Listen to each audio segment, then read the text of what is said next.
Hello, everyone, and welcome to another episode of Let's Talk Bees. Now, I am trying to go live on Instagram at the same time, and I think that may have worked. So now we should be live on Facebook, YouTube, Twitch, yes, Twitch, Twitter, and Instagram in 1080p resolution. Fingers crossed it works this time. And we're just going to talk about bees. So, for anybody who's never listened to one of these before, it is just me talking about bees in my living room. But I've got a really cool, brand new special feature today. So, the normal way that we run is that I just answer as many questions as I possibly can, give you the best advice that I can give you. I'll do my best, but I can't answer every single thing. I don't know everything about bees, but I will do my very best. But what I have today is something that is mega cool. I have the ability to add another screen. And there we go. I've got two hands on the go here. So I've been able to write some things down on here to talk to you about with the hope that I won't forget everything that I'm doing. So what would be really helpful is that someone can give me the thumbs up, tell me that the audio is better than the live streams that are going on, because those live streams for the inspections have been shocking. That is number 4 on my list of things to talk about. But what would also be really helpful is that if someone with a good internet connection, what do you think of the stream quality today? Because I've paid quite a lot of money to upgrade it to 1080p. I know at home I've got good internet connection, so hopefully should work okay. 5 things, I can't even count. 5 things I want to talk about before we get into the questions. And I can see that there's lots of questions on there already. If you are watching on most of those platforms, your chat comments will come up within StreamYard. If they're not showing up, you can jump over to one of the other platforms. But like I said, we are on Facebook, YouTube, Twitch, Twitter, and Instagram Live, I think today. So hopefully that is good. We will run the live inspections. I'm going to start at the bottom down here. The live apiary inspections, I have fixed it. No more 480p, no more terrible resolution, no more shocking audio.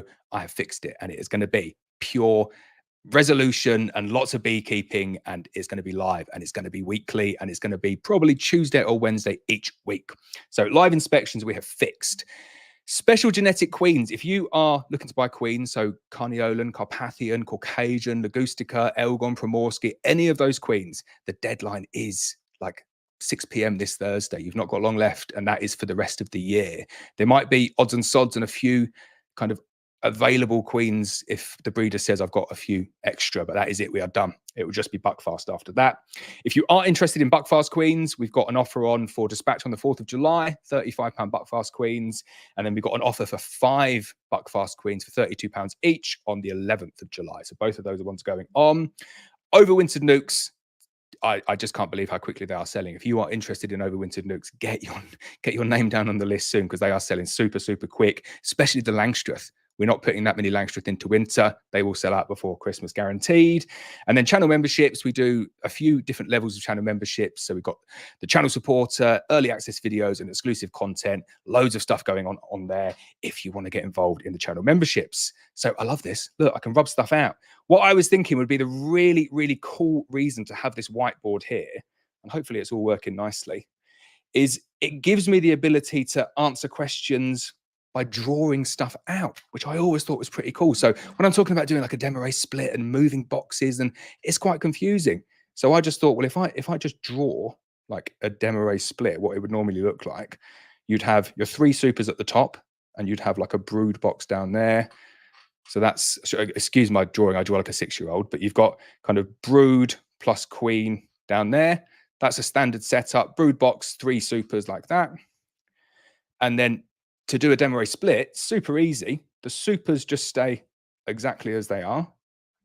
This box comes round to the top up there, but the queen comes down into a brand new box, one single frame with the queen. And that's it. Like, for me, that's loads easier to work out in my head in terms of what a Demoray split is. And there's loads, like beekeeping is all about drawing little diagrams and stuff like that. So I thought it'd be pretty cool. And I did pay extra to get an extra camera like that. And I am worried about stuff breaking. But there we go. I have a whiteboard. It's not going to stay on the whole time. I'll remove it like that, and I can just add it whenever I want to add it on there. So there we go. I've got my cup of water. I've got my cup of tea. I got myself a brand new insulated cup from Yeti. It's the best cup I've ever bought in my life. And I'm an old man. I am an old man. I get excited about really silly things like old cups to put my herbal tea in, but it's a good cup. So I'll have a sip of my tea. And let's answer some questions. So what would be good is if people are watching from the different platforms, stick it in the comments. That would be cool. I'm going to drop down to the bottom and see what people are saying. Stream quality good on YouTube. There we go. Looking good. So I'll start from the top and I'll just go through the questions. I'm going to try and keep it under 2 hours, but I will just carry on going until everyone lets me go. And I will answer the questions as quick as I can.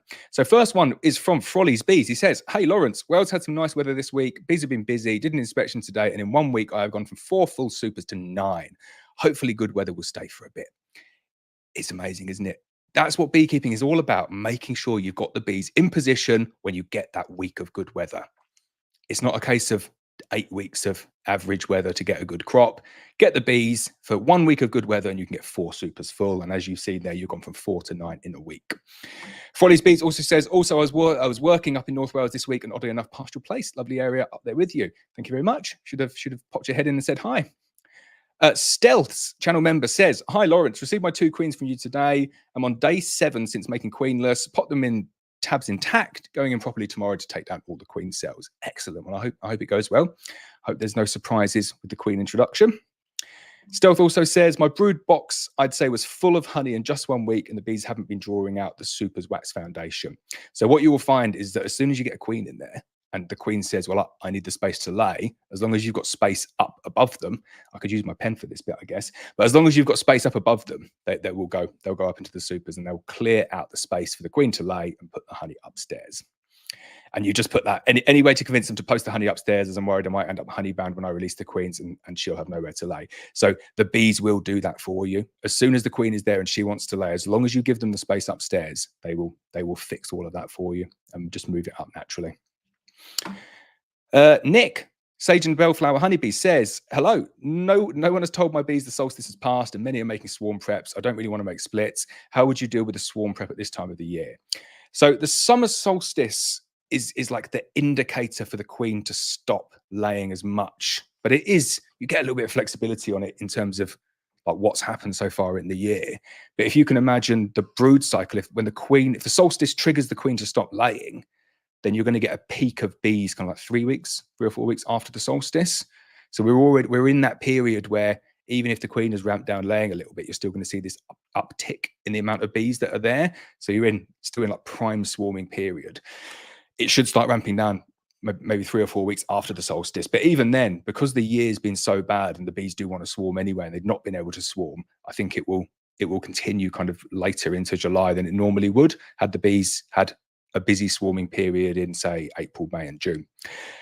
There's not really a huge amount that you can do. You can Demoray. So if you get there before, I draw my picture again. If you get there before the bees have swarmed and they started swarm preps, then Demoray is the perfect option for that. And you just do the standard manipulation. I won't draw it again.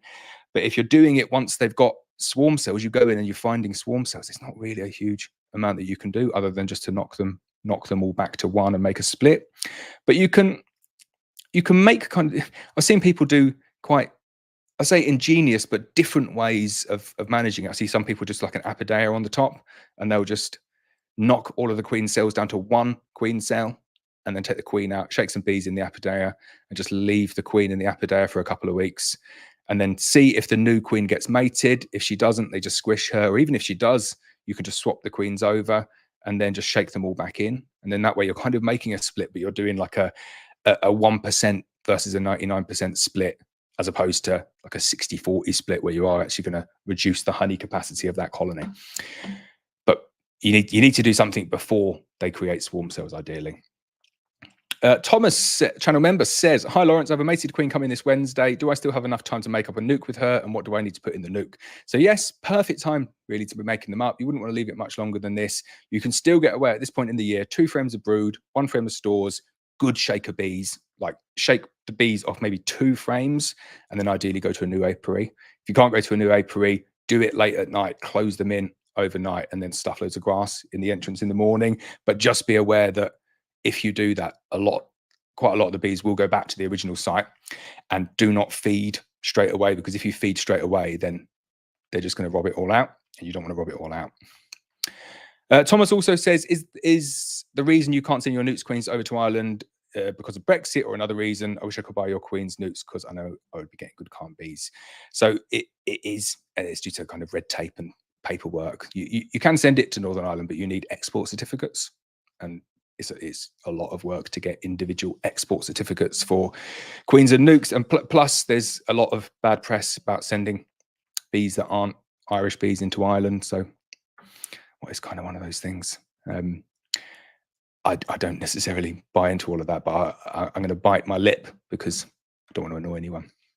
Ben Davis says, hopefully going to inspect my beehive tomorrow. However, a bit nervous as I didn't see the queen last time I inspected a week ago. I hope it goes well, Ben. Don't worry about seeing the queen. If you see eggs, everything's all good. That's all you need to see. Marcus at Walker Bee Honey says, hi, we've had 2 weeks of nice weather and the bees are actually starting to feel supers. Now it's gone rainy again. Would you recommend taking off supers, extracting and going back to feeding? Brilliant question, that one. And one that I was basically the topic of a channel exclusive member video that I am partway through filming. Yes, I definitely would. You look at the forecast and it's shocking. And today, like I'm looking outside now, it's drizzle. It was 13 or 14 degrees today and really, really drizzly. And you see the bees get through, they'll build that amount of honey in a week, and they'll use that amount of honey in a week. Like maybe not to the same excess, but it's, if you get 3 weeks of that, you'll be back down to nothing again. So I would probably split the difference though. And I would say, we'll take, if you've got 3 supers, take a couple of supers off, leave a super on and see what happens. And, you know, at least if you've taken a couple of supers off, you've got a couple of supers in the bank. And then if the worst comes and the bees just, the season fizzles out and we don't get any more, you've got your couple of supers. And then if it just picks up, if the weather picks up again and gets really nice, you've left that super on and you've not fed. So you're not really contaminating anything still. So you can still just keep things going. And then if the bees just work through that super, then you can say, right, the weather's rubbish now, so I am just going to go back to feeding. But it's very unusual. Like for people who have just had a nuke for this first time this year, it's not usual to feed your bees anything after like April, middle of April, end of April at the latest.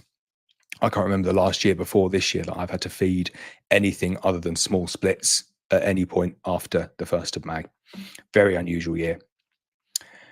Gary Wheeler says, evening Laurence, loved your apiary chat the other day. Thank you very much. It really annoyed me, the quality of the resolution, and it really annoyed me, the sound as well. So I fixed the sound. If I can just get my dog here. So I was using the wrong cable, so I bought a new cable. It was the cable that was causing the issues with the audio, and I'm never going to get a good resolution up there. So I've worked out a really good way of doing it. So there will be weekly, maybe bi-weekly, but probably weekly, live apiary stream inspections going forward, starting this Wednesday. So stick that in your diary. Getting lots of thumbs up, people saying that they can hear, which is nice. Couldn't do that kind of earlier on in the week. A lot of people saying hello. Steve says stream quality goon on YouTube. Excellent. Always going for that goon stream quality. I'm only messing. Cheers, Steve. Thanks for that. Ben Wong says he's enjoying the live streams. Thank you.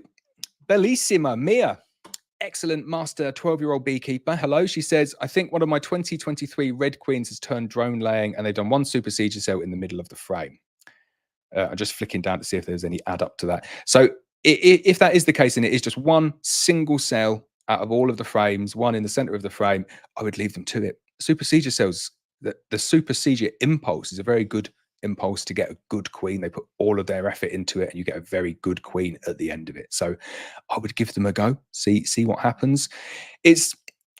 I don't find often that you get a queen that turns like fully drone laying. So you go in, it's just drones everywhere and lots of drone brood with a super seizure cell. I find you often, it'd be interesting to see, Mia, what the makeup is of that colony.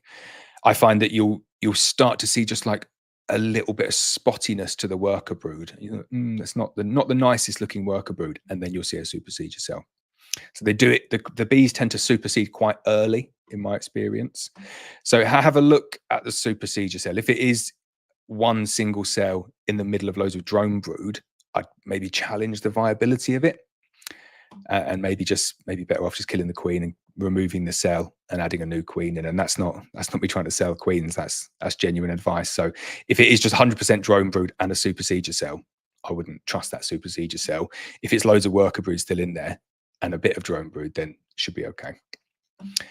Chris Matthews says, evening, Laurence. Could I ask why your queen cages have 2 tabs? I see only one releases the queen. So it's for a slow introduction. So the only one, you only really need to open the one, is the big long one. It's the one that queen can get through. The other one, the actual other one is there for the design of the cage is for a little mini sponge to go in there. That's the original design. So when the queens are going kind of through transit, there's a sponge that goes in with water to give the bees a drink, but no one uses it. But the way that I use the cages is I pop both of them open. And the way that I find is that if you pop both of them open, one, the bees can get in one from the outside and get into the cage, and the queen can only get out one way. But when the bees are going through the one-way system, they can get in and see the queen, but they find it really difficult to sting the queen in there. So I see it as it aids in the slow introduction, because it means that the first time the bees can get in to see the queen can't get out. So it means they can't get kind of like good grasp on her, good access to kill her in the cage. That's kind of my argument for it. It's not designed like that. It's designed for a sponge. But you could argue, if it's designed for a sponge, why is there a tab on it? Not sure. But it does work. It is a good cage. I know some people are not massive fans of that cage, but in my opinion, it is a good cage. And I think the length of that fondant means that it really slows down the introduction, which is exactly what you want when you're introducing queens. You want a nice slow introduction. Marcus at Walker Bee Honey says, if there's going to be very little honey production this year, I'm tempted to concentrate on splits. I'm contemplating double brood box. Would you put the new brood box on top or under the original box? So sorry to like burst your bubble a bit. I think it's a bit late for that. And the solstice does trigger that rapid decline in the amount of brood that's being produced. So I guarantee if you've got a single brood box at the moment, full to the brim with bees, and you put another brood box on top, or if you put another brood box underneath, come back in 3 weeks' time and it'll just be full of honey. They'll have drawn it all out and it'll just be full of honey, and the brood nest kind of like stays the same. When you're double brooding, you need to double brood really early on in the year.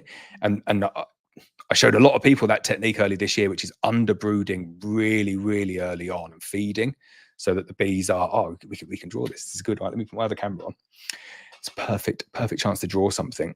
So if you've got your brood box like this early on in the winter, and you've got your feeder on top like that, and then your roof, and then your stand is kind of here. So what the normal thing that you would do at this point in the year is like double brood. So if that's your brood box there, you would take the feeder off. So this is full of bees here. This is where all your bees are. And you put another brood box on the top like that, and then you put the feeder up there. So if you do that in the winter, you're basically separating the bees from the feed. So the bees can't get up to the feed. And then because the heat rises like that, the warmest part of the beehive is there, but all of your bees are downstairs at the bottom like that.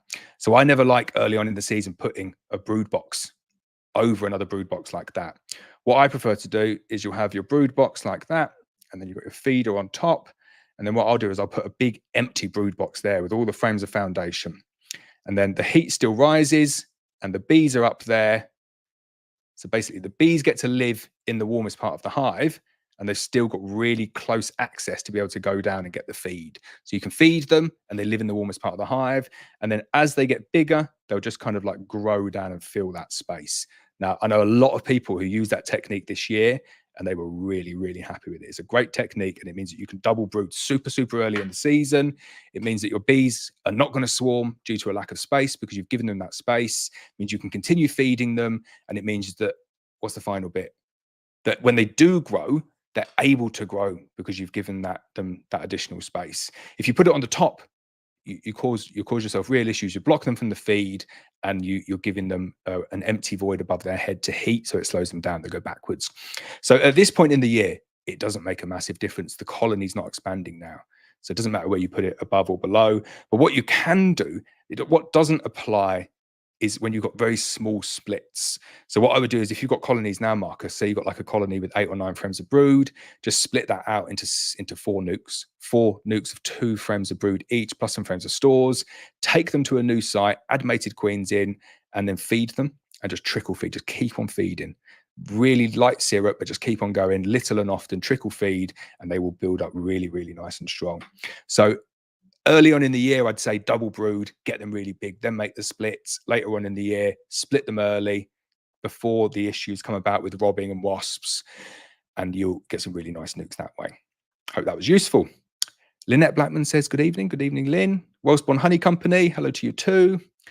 Stein, Pinkett's Honey, hello. Dale Hancock, he says, hi mate, hope all's well. Is it too late to try and produce some queens using mini mating nukes? And what's the latest in the season you would make splits to overwinter some nukes?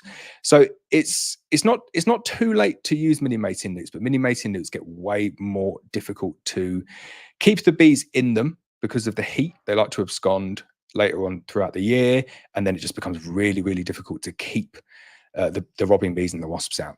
So I wouldn't say it's too late to use them, but it's getting to the point where you wouldn't really want to use them anymore. Latest in the season, you make up splits to overwinter some nukes. It's completely down to the amount of bees and the amount of brood that you're going to put in there. You could take a colony. You could take a colony that's on double brood, 12, 14 frames of brood and some frames of stores, end of September, and split them into 2. You could do that and probably just about get away with it.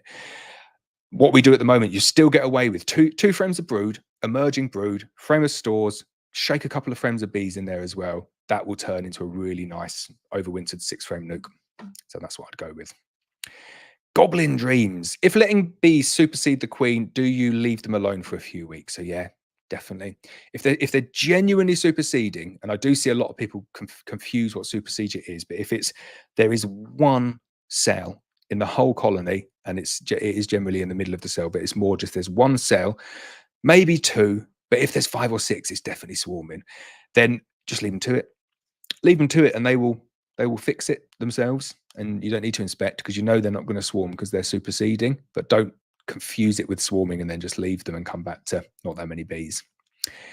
Dave Weiss X says, bees filling the supers here at an unreal rate. Given the changing nature of the weather, is there a need to add the syrup in the ash forth feeder during the flow? Absolutely not, no. When there's a flow on, it even, like I said before, I've never, ever fed my bees anything after the 1st of May. Once they're like able to stand on their own 2 feet, there should be a reasonable amount of stores coming in all the time. And the only time that you'd ever change that up is if you're taking a spring crop and you're not leaving your bees anything, that you might just give them a little something to get them through the June gap. But if they're storing any of it, then you stop immediately. So I don't feed, and you shouldn't really be feeding at any point throughout the year, but definitely not in a flow. No. You'll just contaminate all of your honey. You don't want to feed. Do whatever you can to not feed your bees to get them through, but don't let them die. Bill Todd says, hi, I watched your apiary chat and loved it. Do you have to use warm water when making up syrup, or does it work with cold water? Trying to do it as bulk and have no way of heating up the water. Love that question. So I see some shocking methods for making sugar syrup. I really do. Some of it's bad and some of it's really bad for the bees. So for 1-to-1, perfect method for 1-to-1, which is big pan of water as best as you can. Bring it up to the boil. And then just once it's come up to the boil, just turn it off and then put your sugar in and just stir and stir and stir and stir and stir. You can do that with 1-to-1. You're just about get away with doing that with 2-to-1 as well. So you can bring it up to a boil, turn it off, and then add your sugar in, and you're just stirring, agitating. Now, to do it without any heat, you'll get away with doing 1-to-1 without any heat whatsoever. The way that I would do it in bulk, the best way to do it in bulk is get like a pump, like a big pump. You know, the pump that you'll get like to empty a swimming pool or to empty a pond. Get one of those, like a recirculating pump. Just have, I don't know, a little bit of hose on it like that. Get a big 200-litre steel oil drum, like a brand new one, not a used oil one, but the oil shaped one. And then just pour all your water in. You need to measure out the quantities first. Pour all your water in, stick the pump right down at the bottom, turn the pump on so it's recirculating kind of in itself. So it all sits within the oil drum. Shouldn't call it an oil drum, the metal clean drum. Don't use an oil drum. And then you just start chucking your sugar in. And because there's so much water to start off, you might start off with like 100 litres of water. And then, so they're 200 litres. So if you fill it up halfway, you've got 100 litres of water, turn the pump on, and then you just put your sugar in, 100 kilograms of sugar, and that gives you 1-to-1 sugar syrup. Now, that works perfectly, and you'll get it completely dissolved at 1-to-1. I tried doing that at 2-to-1, and I got like a bit left over. quite a bit left over at the bottom. I didn't get enough agitation in there to make it work. I spoke to Richard about this, who he's my mentor. I speak to him about loads of things, and he said, "Oh wow, I've got a system for making 2-to-1 with cold water," and he does. I've seen it. It's a brilliant system, and I don't know where he got it from, but it's basically an IBC that somehow the top comes off. Got like a big top that comes off it, and then someone's custom made him this metal paddle that sits inside it, and then all he does. So ultimately, it comes down to time. So what he said is, if I left that pump running for long enough and put the sugar in like more slowly, it would eventually get dissolved. He said what you're doing is putting the sugar in too quickly, and then it's settling at the bottom, and then your pump can't agitate it enough. So, and it's right. So what he does is he fills up his IBC to the level that he knows for his water, sets it going, and it's just these big, massive metal blades that are kind of running around. Oh man, I love being able to draw. This is brilliant. So basically, an IBC like that. And then somehow in the roof, he's got this thing that goes down. So that's a paddle. And it's like this, like all the way down to the bottom. And then it spins. So it kind of like spins around like that. So he just sticks that on in the morning, fills it up with water. Like he'll probably fill it up with water to, I don't know, like there or something like that. And then sticks the sugar in. And he'll just do it over the course of like 24 hours. I turn that off now. And then it just keeps on spinning around, keeps on spinning, and then he comes up with perfectly dissolved 2-to-1 sugar syrup. So you can do it.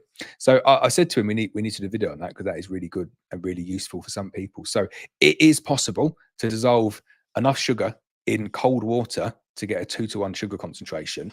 You just need to work out a way to agitate it sufficiently enough and long enough to make sure that it gets dissolved. There we go. That's like 3 uses already for my little drawing board. I'm quite happy with that. I hope it's working well. I'm looking forward to watching this stream back to see if the resolution is as good as I hope it is. Mia says, part 2, how can I test to know for sure before replacing the queen? So with regards to your super seizure queen, so I would just have a look. You can send me, we chat on WhatsApp, or your dad sends me messages on WhatsApp. I should say you are 12, but just send me some pictures if you want of the frames, and I'll take a look and see whether we think it's a viable solution. That's the best way of doing it. Dale Hancock says, hopes the new edition is doing well. She's doing very well, thanks. She's 6 weeks old on Tuesday. Ben Wong says, can you talk a little bit about your special genetic queens and the pros and cons of each? So I can talk a little bit about it. I can't talk about it with great confidence, because I've not had personal experience of some of the different ones. So the different ones, the reason that people want different genetics is for different kind of reasons. So some of them might be really good at getting pollen, and people might want to collect pollen. So if you're in the market for just like trapping pollen, then you might go with a queen that is particularly good at that. And I'm not going to lie and say I know which one it is, but some of them will be better than others. What I do know, for example, though, is the Caucasian queen. I saw this today, is just gathers so much propolis. Like for 99% of beekeepers, they would say that is a real disadvantage. Why are they collecting so much propolis? But if you're a beekeeper that wants to collect propolis, that's like your business, then you're going to want to go for a Caucasian queen. We've sold so many Caucasian queens, and I can only think of one reason why. Because they are very, very black. They're just like pitch black queens, and the bees come out very black. So people like black bees. That might be a reason that you want to go for them as well. The standard ones like the Ligustica are excellent at rearing brood. They kind of, again, can be seen as a disadvantage, because like when there's not good flows on, they'll just continue rearing brood to the point that they might kill themselves. But if you're making loads of splits, like you're in the business of, I don't care about honey, I'm just going to feed my bees and I'm just going to make loads and loads of splits. Maybe you're going into pollination, maybe you're making lots of nukes, and you just want brood factories, you'd go with like a Ligustica. If you're looking to kind of create some sort of apiary where you're going chemical free and you're not going to use any foundation, and you just kind of want to eliminate any toxins, but you need to have a way of dealing with mites, you'd go for like the VSH queens, the Varroa sensitive hygiene queens, to try and build some natural immunity from the traits that are there. Elgon and the Primorsky are similar, just from different regions that have developed the ability to kind of combat Varroa in a different way. And that's about it, really. Like there's loads of different lines in there, loads of different actual species of bee. So they're not Apis mellifera mellifera. They're like Apis mellifera ligustica or Apis mellifera carnica. There's tons of different ways. But what I am doing, Ben, is I've got myself set up at an apiary with all of the different genetics there. So I will run them and I will talk to you about what I'm seeing. And it might be that some of them aren't as calm as the buckfast. And it might be that some of them are incredible at gathering pollen. And it might be that some of them overwinter in very, very small clusters like the carniolans, but have rapid expansion. So they've all got like slightly different traits and probably quite marked different traits as well, because they're coming from kind of all over the place. So it's a good question and one to watch out. I'll keep a close eye on all of them, and I will show you them in the live streams as well. That would be good fun. James Knoll, I've got a pink hand. Hi, James. Aidan, eagle-eyed Aidan. So on the last live stream, the apiary one, when I was showing the dropped cell, Aidan, the man, messaged me and posted on YouTube and said, you missed some queen cells in there. You were taking down all of the emergency queen cells and you actually missed some. And as soon as he said it, I thought, there's like, this man knows what he's talking about. So I went back up there and he was right. I missed 3 queen cells. And I can see why I missed them.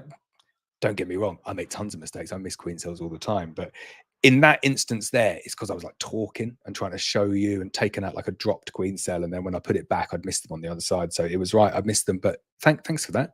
Always welcome, you know, if I make like massive errors in the live streams and you can pick it up in time, like you saved that. And we went back up there yesterday and the latest, was it yesterday or the day before? The latest live stream, and the queen had been successfully introduced thanks to Aidan picking it up. So well done. Good evening. Frumazakal. I don't know, it's I butchered your name there. Jay's 200-gram SPS reef tank channel member says, best time to requeen for next year to make sure she sets up well for winter. So now is probably the best time to go for it. In terms of the very best acceptance, late as possible. So kind of going back end of August, early September, even like towards the back end of September. I will make a note. Our last week of the queens is the 4th of September. So come the second week of September, we're not selling any queens. And we do that every year. We need to have a break. And the demand completely dies first, second, third week of September. So we just say, right, we'll do the first week and that's it. But where the queens, the colonies are desperate at that point, so they'll just accept anything. But that comes with risk. So if there's, you know, occasionally you do get a duff queen, you get a drone laying queen. What I would much prefer to do is put the queens in mid-July, end of July, the latest, get them introduced, look at the pattern, look at the queens and say, right, I'm happy with that queen. She's a good queen, because you're risking the whole colony on her going through the winter. So you can put them in later. They do well, but it comes with a little bit of risk. Late Night Knits, loving your comments on here, some really good ones. She says, hello, first time I've caught the live stream, and then I'm guessing that's some sort of like, I can't remember what they are, like emojis. There we go, got the word out, but it's just written it down. So it didn't take the fun off. I got what you meant, but yeah, very good. And I have been enjoying your comments. Stuart Campbell says, evening all. Harry says, hi Laurence, good to have a proper live stream again. I like the apiary ones, but I watch the members videos so I know what's going on in those hives. Yes. So tomorrow's one that I'm doing it in a different apiary. So we will switch it up a little bit and do some live streams for some different sites. Marcus says Yeti mugs are awesome. I genuinely cannot get over how good they are. And I've got like another one that's not a Yeti one, but like a similar version. And it's pretty good, but it doesn't keep it anywhere near as warm. Like this is roasting hot still. Not that I get to drink much during my live streams, but it's nice that it keeps it warm. Yeah, roasting hot still. Cool. Lynette Blackman says, love the idea of you being able to draw stuff to explain. That is cool, isn't it? I'll just say.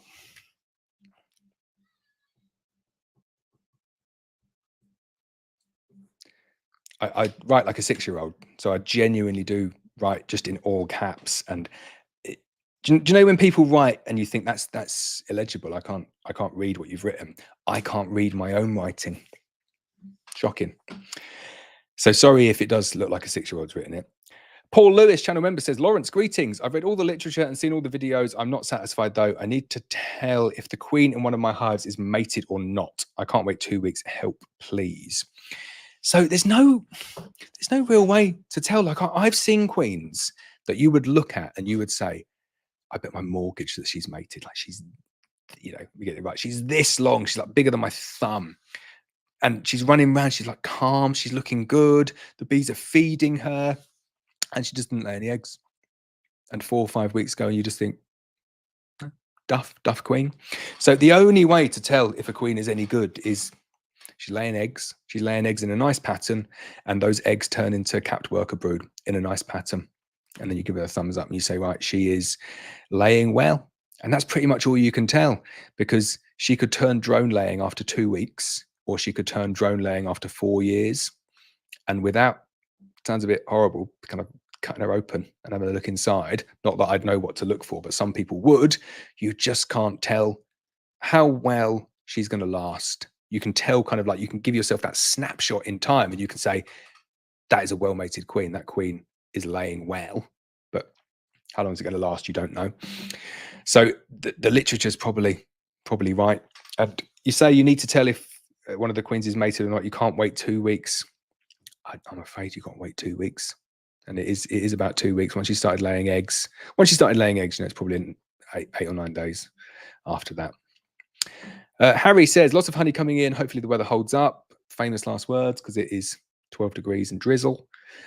Steve says, hi, Laurence. I've ordered 2 buckfast queens for delivery on 18th of July. I assume that's all okay after hearing you just say the deadline is this week. So the deadline is for all of our genetics, barring the buckfast. So the buckfast will go on all the way through. The only week, I'm looking up here on my schedule, the only week that we won't have queens, well, we won't have a delivery coming in, is week 33, so the 14th of August. But we'll double order for the week before. So we'll have buckfast queens from now through to the 2nd or 3rd of September. So don't worry about buckfast queens. Got plenty of buckfast queens coming in still. Chris Matthews says, if your bees are on double brood, do you always place both boxes above the excluder with a Demoray split? So it's a difficult one. I'm going to draw again.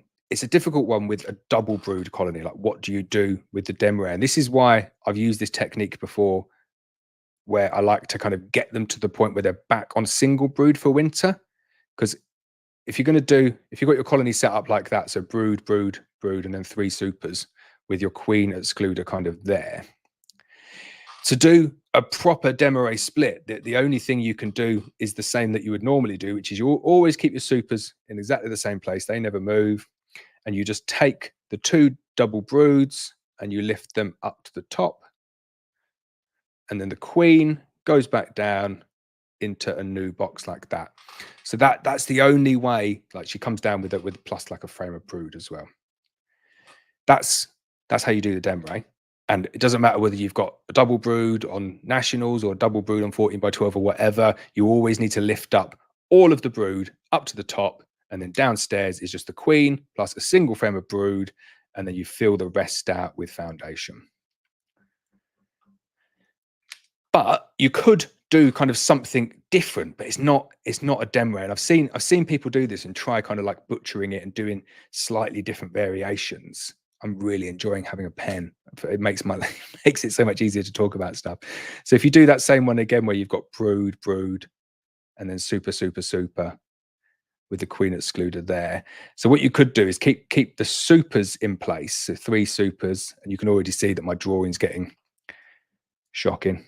My hand gets tired. I've got the hand stamina of a 6-year-old. So 3 supers, and then leave a brood box there, but take 1 brood box up to the top, and then leave the queen. So that's the queen excluder there, and just leave the queen downstairs in that box. You can do that, but it's not a Demoray. All you're doing is just taking brood from there and putting it up to the top. The reason that a Demoray works so well is that you take all of the brood and you put all of the brood up at the top, where the queen is sitting in a colony. She's got 1 frame of brood, you've got loads of frames of foundation. So you're relieving the queen, or you're giving the queen so much more space to lay. And using this configuration here, you've still just got 1 congested brood box. So what you could do in that instance there, I've rubbed it all out now, but you could, on that side there, just add in an extra box of foundation. But then my argument would be, you could just kind of do that anyway. If you want, you could just triple brood, and I think you'd end up with pretty much the same result. So what I like to do at the end of the year, get my pen back out, is, so you start off, start off the year like this with a brood box, and you're building your supers up like that. And so you've got 3 supers on. So you do your first Demoray split. So you take that brood box up to the top. Sorry, you're going to get so bored of this exact same thing, but it does prove a bit of a point here. And then you've got your new box down there. So that's your standard Demoray like that with the queen excluded there. So then what a lot of people do at that point is think, well, you know, this brood box up here, ultimately that turns into a super because all of the brood emerges, and then if you've not put Apivar in there, that becomes a super. So you're back down to like the same configuration again. So what you can do is you can just continue doing that throughout the year. So once you've done a single Demoray there, you can just do the same thing again. So you've got your 4 supers now. Super, super, super, super. And then that brood box comes up to the top, up there. Already making mistakes. And then you put your new brood box with the queen there, and the queen excluder just remains like that. But then what I like to do, come the end of the year, so let's rub all of that out. Come the end of the year, if this top brood box here has been treated with Apivar, come September, something like that, I'll take that down and put that one down there. Yeah. But at the same time, I'll add another super up there. So what the bees will do in that instance there is you've got, this is brood, and that's honey. And the bees hate that. They absolutely hate that as the end of the year. It should be the other way round. It should be brood at the bottom and honey at the top. So what the bees do is they take that honey and they go and store it where there's space up above. And then you end up with, you take all of your honey off and you end up going into winter on double brood like that. And they do, if you've got buckfast bees, you will end up with that over winter, which is just brood, and you'll get brood. You might get a little bit of honey kind of there, but you'll end up with double brood. But the clever bit, and the bit that you need to make sure that you do, is come like March, what you will find is you'll come back and you'll have brood and bees in that box, and you will have nothing in that box. That box is empty, and take the opportunity at that point to just remove it.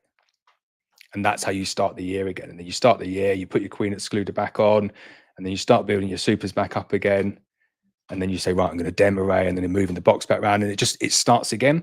And it's a really nice, neat system that for one box, one stand, and you're just constantly managing the bees in that fashion. So not quite what you asked, Chris. Sorry, I went off on a slight tangent because I was just going crazy with my new pen. But I hope that was useful. That was, you know, like the question was, if your bees are on double brood, you always place both boxes above the excluder with a Demoray split. No, I try and never get myself into a position where I'm actually on double brood. If I'm doing like Demorays constantly, I'll always just leave them like that, except for the very end of the year where I'll put the honey one underneath. So there we go. Sorry, long way around of saying it. John Hayes, channel member, says, hi Laurence, we found a virgin queen today and in our haste marked her, probably before she has been her mating flight. Is she likely to survive? So it's not ideal. I don't think it makes a huge amount of difference. The only thing that I would say is that she's got to go out, she's got to fly, she's got to mate.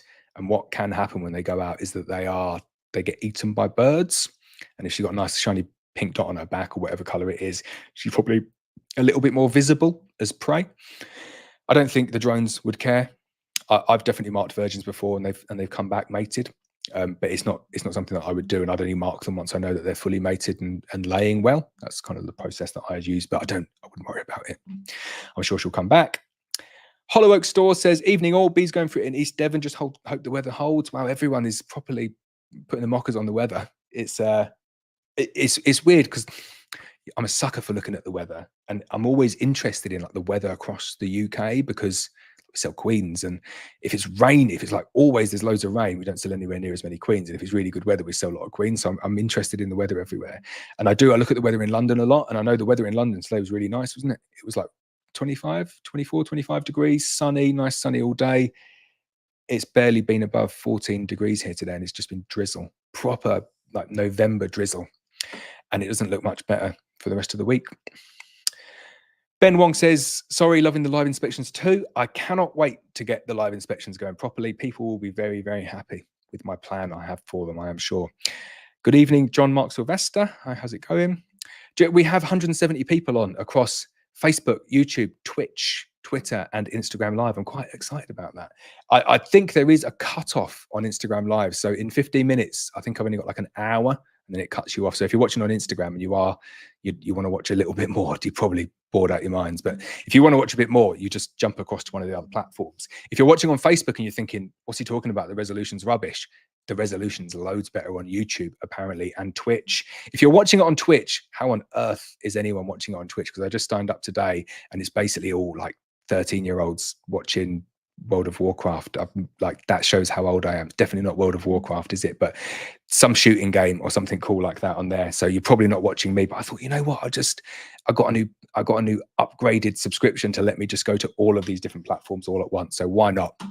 Let's spread the love. Tyrrell's Honey says, hey Laurence, can you share any details on how much do you spend on marketing like Google Ads and other third party without any numbers, and if this is paying off with Nuke Queen sales? So no, I can't, I'm afraid, because that would really be giving away what we do with Google Ads, and we do spend on Google Ads, but we have a kind of a unique marketing strategy, I would say, with our queens. And I'll let you in on what our marketing strategy is with our queens and our nukes.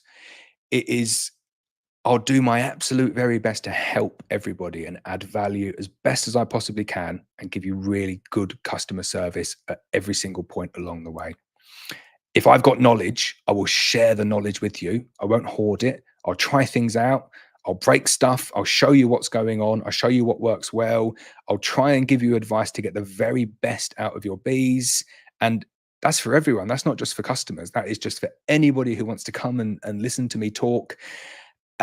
I'll share that with you and I'll do my very best for you. But then we back it up with the best queens on the market. And I say the best queens, as good a queens as anybody else is selling on the market, with live arrival guarantees, the fact that we pick up the phone, you can speak to me, get through to someone straight away. I'll answer all of my emails on the same day that they come in. I never let my emails sit more than 24 hours long. I answer all the WhatsApps that's going on. And as I said, it's not just for customers. That is for absolutely everyone. And I try and add value in any way that I possibly can. And hopefully some people like to reward that by being loyal and sticking around and maybe buying some queens from me at the same time, maybe buying some nukes. With the nukes, I went through the process of having horrible, angry bees, and I hated it. And I very nearly quit beekeeping because I just thought, I can't handle these horrible bees. And then stumbled across really nice buckfast bees and thought, well, this is transformational. Like, this has really improved my beekeeping. So what we do with the nukes now is we show people that on the YouTube and give them nice close-ups and say, it doesn't have to have horrible bees. Like, I've got a horrible colony of bees here and we're going to requeen them. And now look, they're nice and they're friendly and they're calm.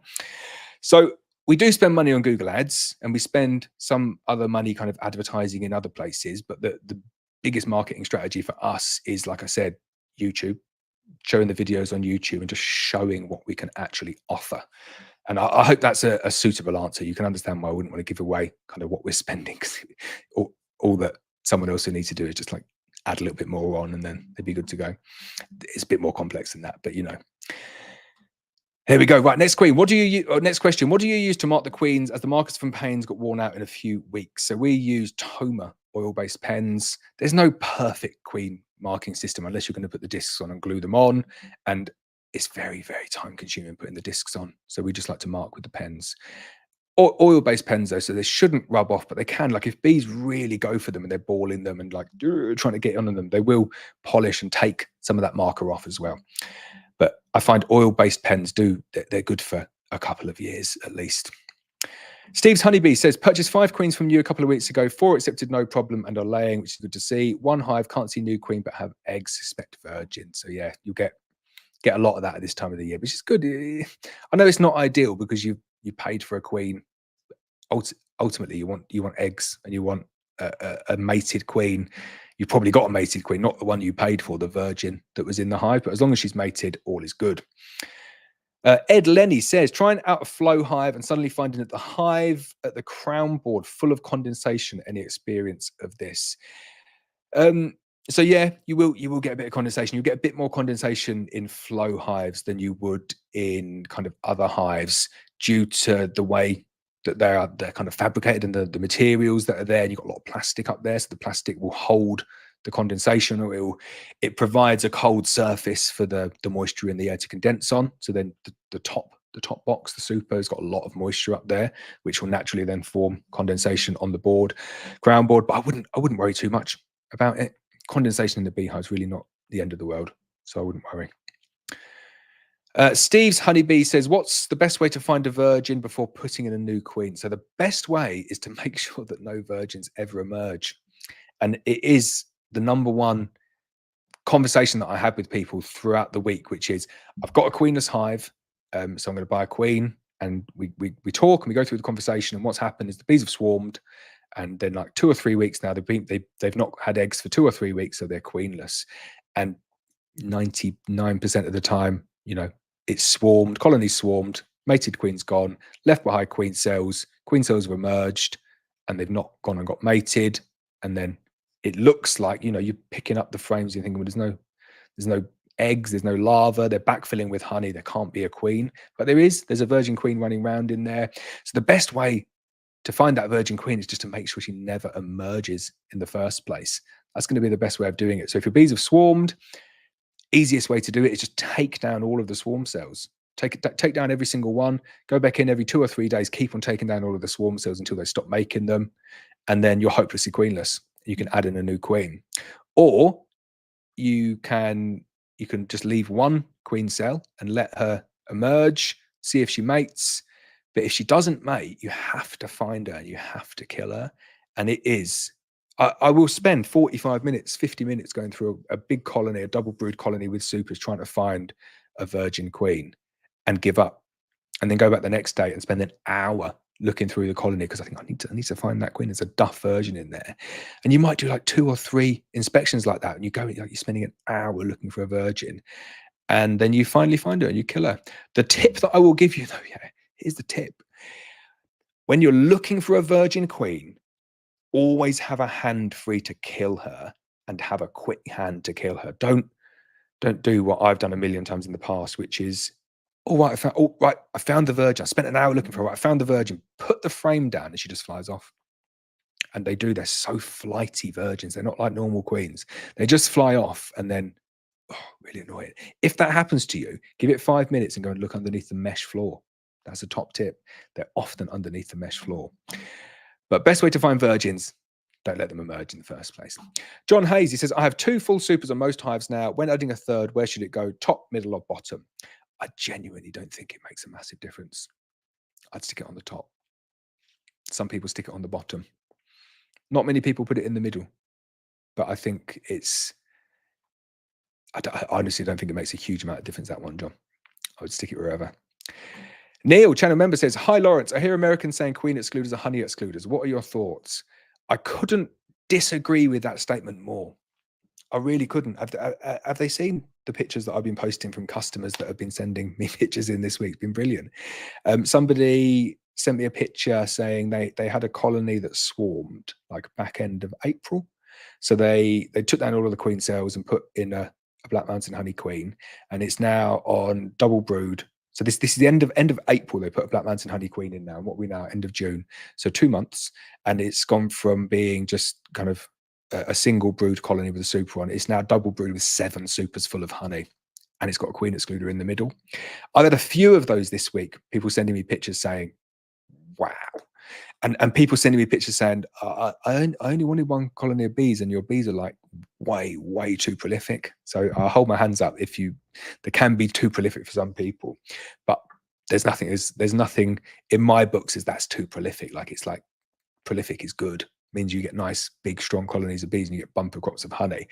So I don't buy into that at all. I've had colonies where I've left the queen excluders off. And do you know what they do? I'm going to draw what they do. I'm going to get my second cat. I love being able to draw. So if you've got like a double brood colony like that, so you've got 2 brood boxes, Actually, well, I'll tell you what, I'm not gonna draw in the middle there. I want to draw in there in a sec. So that's a brood box, and that's a brood box there. And you put a queen excluder there, and then you get your honey supers above. So that's kind of like standard configuration. So super, super, super. And what do the bees do here? They kind of fill this box up with bees, and then they fill that box up with bees and brood. And then they kind of go like this, don't they? They fill that box up with bees and brood, and that one there, and then that one there. Sorry, with honey once you get above the queen excluder. If you just have that same double brood configuration like that, so brood and brood, and then you just stack loads of additional boxes on there, and they're not supers anymore if you're not putting a queen excluder on it. What the bees do, they continue with that fashion there, and then they do a really annoying thing. So if you imagine like these scribbles here is brood, they go like this. They don't do it all the time, but they do it a lot. They kind of like chimney through, which is really annoying. So all of that squiggle there is brood, and then like they'll just put the honey either side. So you don't get this really nice, neat configuration where you just got a box of honey, a box of honey, a box of honey, box of brood. Everything is just all over the place, and you might get a bit of brood here, and then they might say, well, actually, no, I'm gonna put some honey. I'm gonna put some honey down there as well. So we're just gonna have brood in the middle like that, and we're just gonna put honey here. So when it comes to extracting, it is a real pain, absolute nightmare. And then the biggest problem, I'll take that camera off now. The biggest problem though is that all of your brood boxes, all of your boxes, and all of your supers, they're not supers if they're not above a queen excluder. All of your boxes, your honey collection boxes, have now got brood in them. So the frames are not going to last anywhere near as long. Like brood frames will last maximum 3 years. You should be cycling out all of your brood frames, dark and manky old black brood frames, and putting nice new ones in. But super frames pretty much go on forever because they've not got cocoons going in them. It's just honey going in, and then you're uncapping it and they just fill it back up again. So it doesn't really matter how dark they are, and they don't go that dark very quickly at all because there's no brood going in them, so they last forever. But if you've not put a queen excluder in and the bees are going up there and laying brood, then you're going to have wax moth all the way through all of your boxes. I can't see any good reason for it. And that one there, queen excluders or honey excluders, I know from my own personal experience and pretty much every other bee farmer in the whole of the UK's experience that it doesn't block honey. It just don't buy into that one at all. You're not hitting a nerve there at all, Neil. Right, Aidan says, I inspected my bees today and I had to split 2 colonies as they made 10 frames of brood. I came through winter with 2 colonies and now have 8 colonies. Very good to hear. Taking over the world. Cal the Spa says, when would you say is the latest you can make a split if you want them to raise their own queen?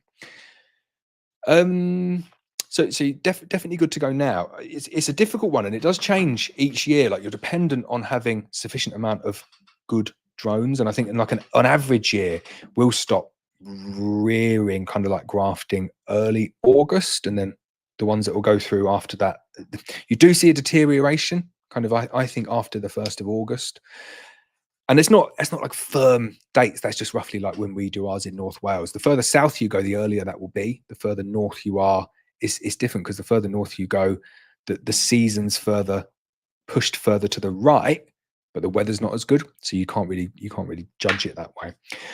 I would say you've got a good few weeks left, maybe 4 or 5 weeks left for them to raise their own queens, but I wouldn't push it any longer than that at all. Let's have some tea. Right. Bert says, hi Laurence, found swarm cells in a hive earlier this week, tried to split yesterday, couldn't find the queen, set up traps and they moved in today. I did 3 frames from parent colony. Was this okay? So you found swarm cells in a hive earlier this week, tried to split yesterday, couldn't find the queen. Sounds like they swarmed. Set up traps and they moved in today. I did 3 frames from parent colony. Was this okay? So you can do that. So it sounds like the swarms moved in. Just in terms of like swarm etiquette, what you should always do with swarms is you need to put them in a quarantine apiary. If you can't put them in a quarantine apiary, the one thing that you definitely need to do is you need to not feed them immediately, and you need to not give them any drawn comb. I know you've done that, so it's not saying what you've done is wrong, but I wouldn't do it. And good advice for the future is to not do that.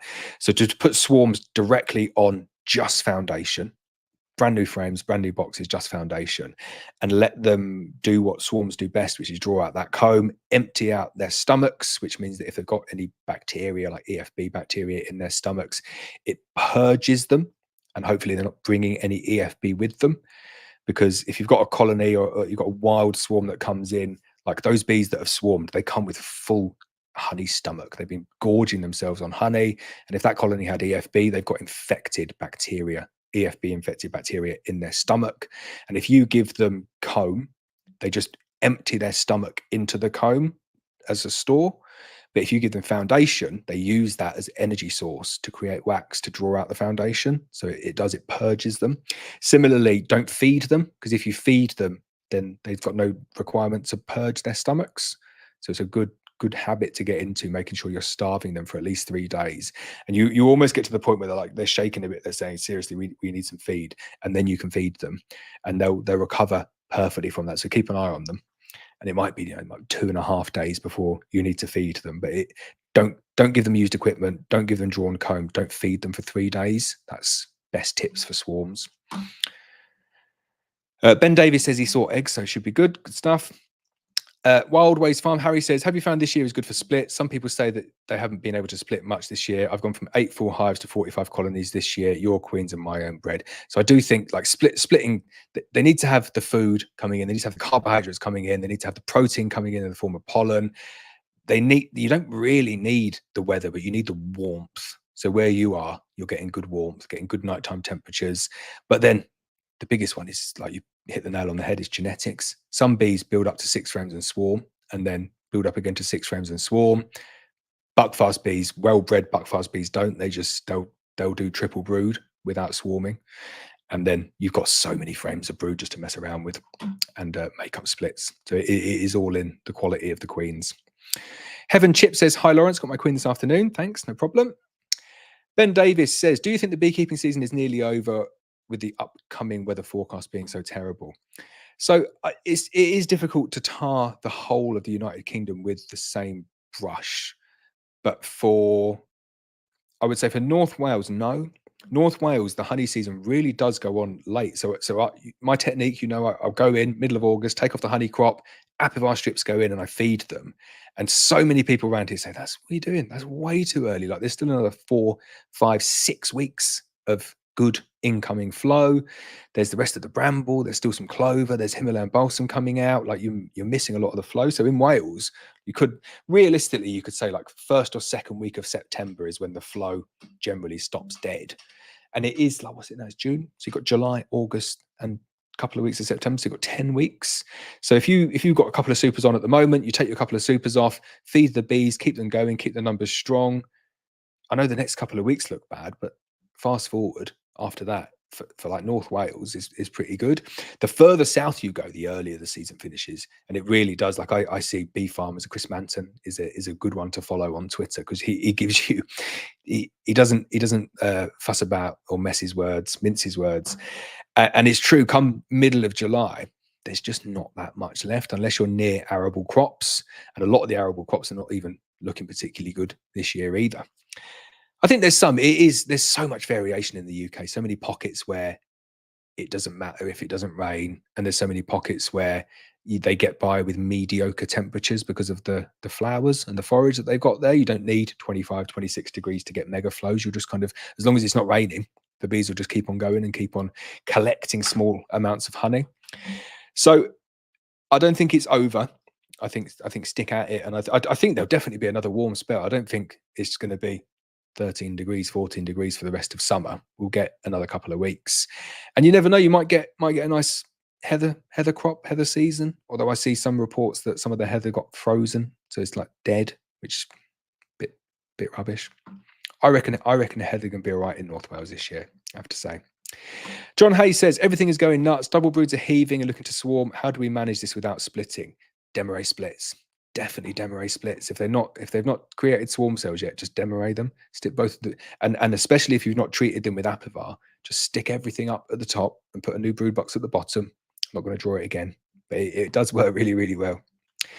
Aidan says, it was warm here, nice for inspecting bees, 21 degrees in West Sussex. Sounds very nice. Good evening, Walker Bee Ranch. I'm not sure what time it is over there. Good to see you.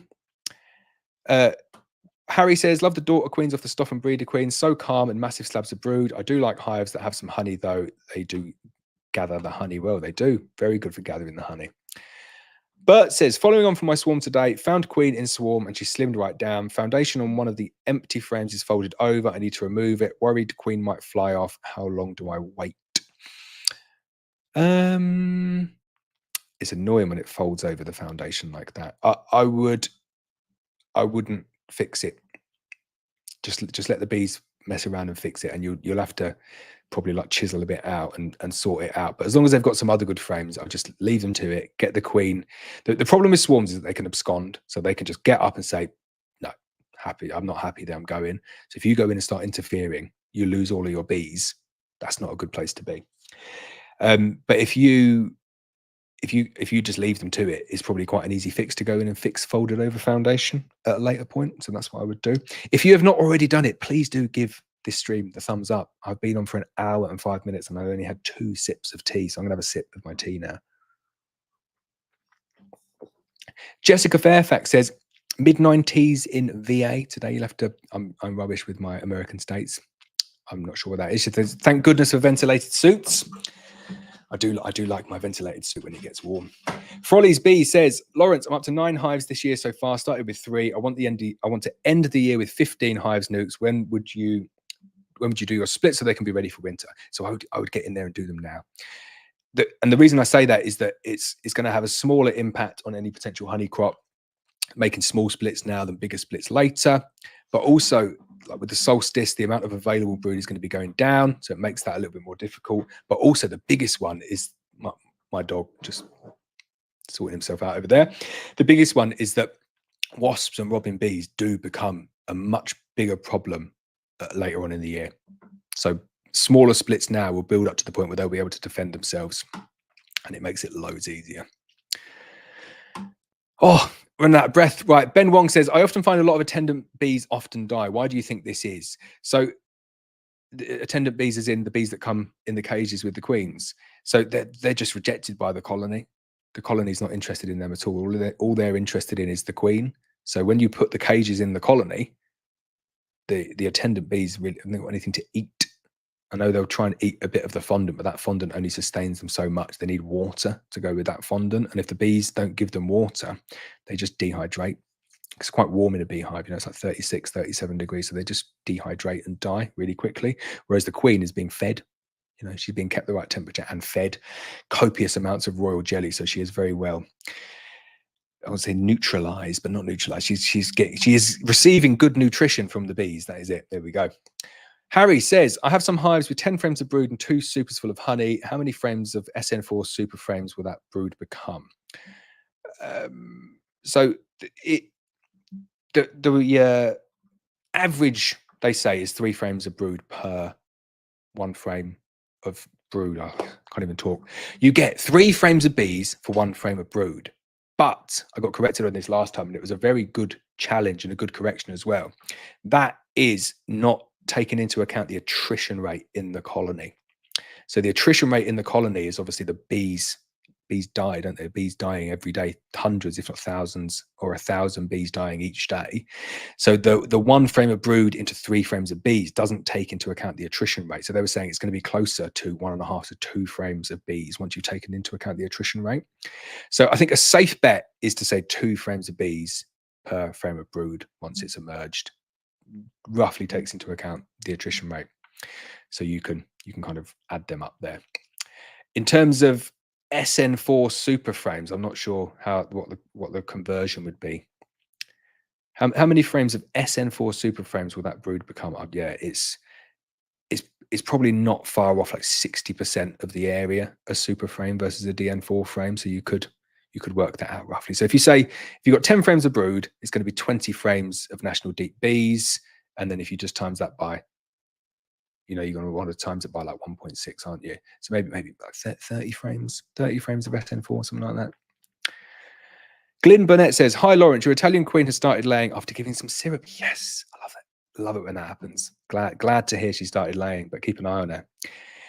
David McDowell, Rowan Tree and Honey says, hey, bud, made up 5 splits with Black Mountain Honey Queens, laying great about 4 weeks ago, building up well. Is it best to build them up and put them into hives or overwinter in nukes? What's the best? So it definitely in hives, I would say. The bigger, the better. The bigger they go into winter, the bigger they come out of winter. That is like the most straightforward formula in the world. So, you know, the bigger they are in spring, the more honey you're going to get from your bees. So if they can cope with it, get them into the biggest hive possible. And if you want to overwinter on double brood, you can, but just bear in mind that whenever you overwinter in double brood, you get to March and they're in the same configuration. Go on, I'll draw it and get my pen out again. You overwinter in double brood. This is always what happens. Overwinter like that, you just have brood and brood. So brood and bees go into winter, and then you just end up with empty. And they're just all upstairs. And then you just got these, and they go a bit moldy, the frames down there, a bit black and get a bit of condensation. You think, are they ripe for using again? And they are, they're fine, but you do get a bit of mold on them. So I don't like to overwinter in double brood for that reason, because if you just condense them right down into a single brood, you get a bit of bearding, but they do ultimately fit in there in the end. And then I can get my boxes, and I can clean my boxes, and I can keep my frames in top condition. So that's the way that I would do it. But definitely, if they say they want 6 frame nukes now, you know, or even like 3 or 4 frame nukes now, they are going to want to be hived up without a doubt. I see people overwinter on double extensions as well. I do quite a bit of that, double panes or like nuke extension boxes. And that's not so much for me as I think that's the ideal way to overwinter them. I do think the bees quite like that configuration, but the same thing does end up happening, and the bees will just end up in the top box at the end of the year. But the reason that I do that is I've got a lot of the extension boxes, and it's just easy when you're making up nukes to do, just to stick an extension box on it. It buys you time without having to go and get another full hive to go and put them in. So that's the reason that I do that. Steve's Honeybee says, I think I damaged one of my queens when marking her last weekend. She's a 2023 queen. If she's damaged and not laying properly, I assume the hive will supersede her naturally. So generally, yeah, if you splodge them too much, or you damage a leg or something like that, they will supersede her. But it's interesting because if she's still laying okay, they'll supersede her at the time that suits them the best. And you find a lot of natural supersedure does tend to happen kind of like towards the end of the season. They'll go for July, August, something like that, when they know the weather's still good. It's like their last chance for doing it. And then they'll take a punt on the queen. So they'll say, well, we'll supersede now. And you often get supersedures, you often get colonies going into winter with 2 queens. So the original queen that might be damaged, and then the supersedure queen, and they live like in tandem over winter. And then if one is superior, then it's in spring when the colony will turf out the other one.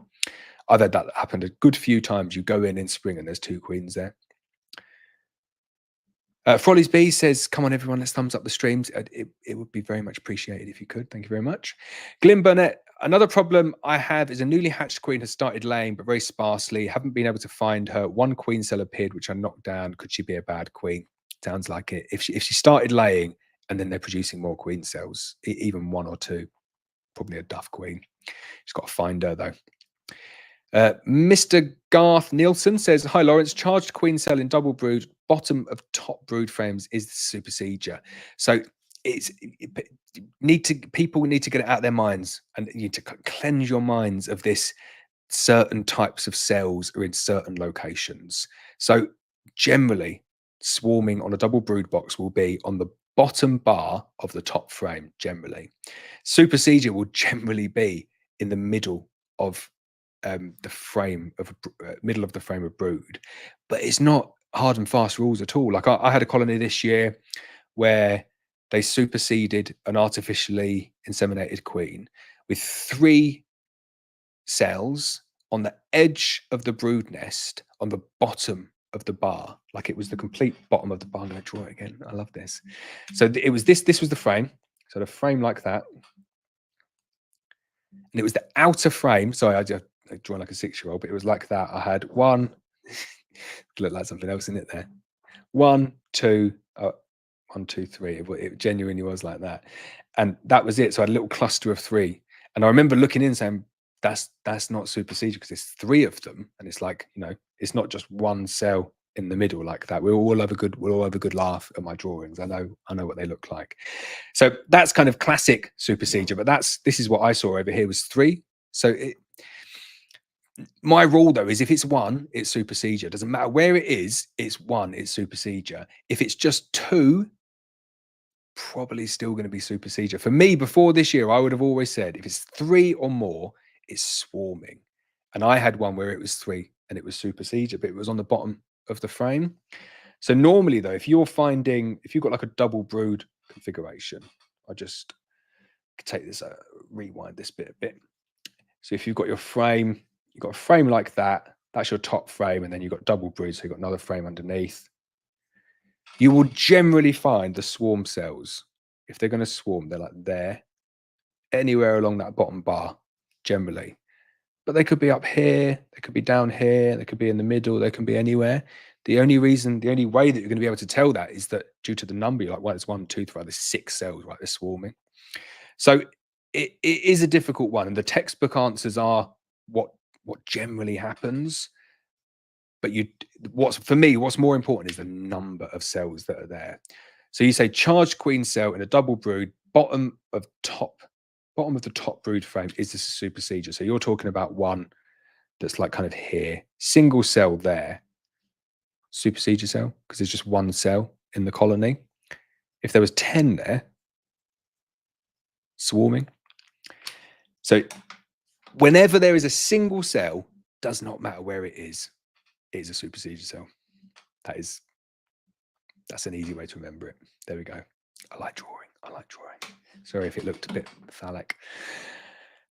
Oh, right, where have we got to? Right, Mia again.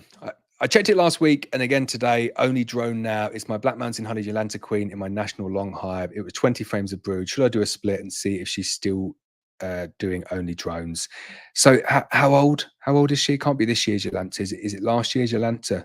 A couple of Yolantas go droney in a year. The thing is, it's Scotland, so you're never going to get like the best mating conditions. Don't perceive that in any way that Yolanta queens aren't good. Yolanta queens are brilliant queens. Got our first batch coming in this week, and in hot demand as well.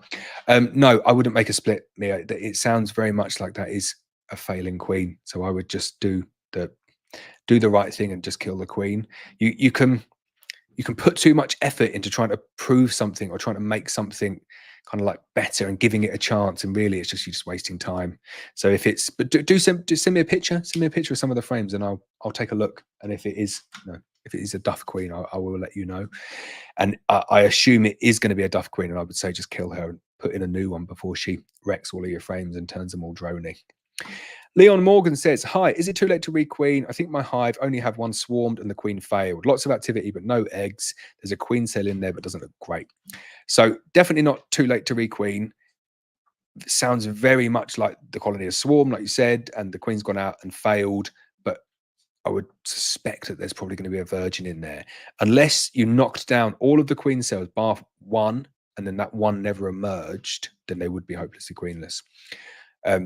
But that rarely is the case. So I would say there probably is a virgin in there. I know you've only got 1 colony, but if you had another colony, you could take a test frame of eggs, put the test frame of eggs in there, and if they drew out emergency cells, then you'd know that there was no queen in there.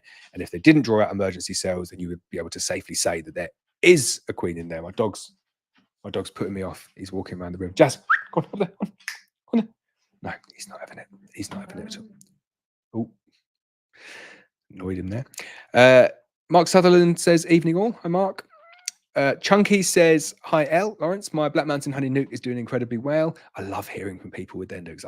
I've had some incredible feedback this year from the nukes. I'm over the moon. I had a guy today, I won't say his name, but he'd rung me up before just saying, basically his granddad or his partner's granddad was really into beekeeping.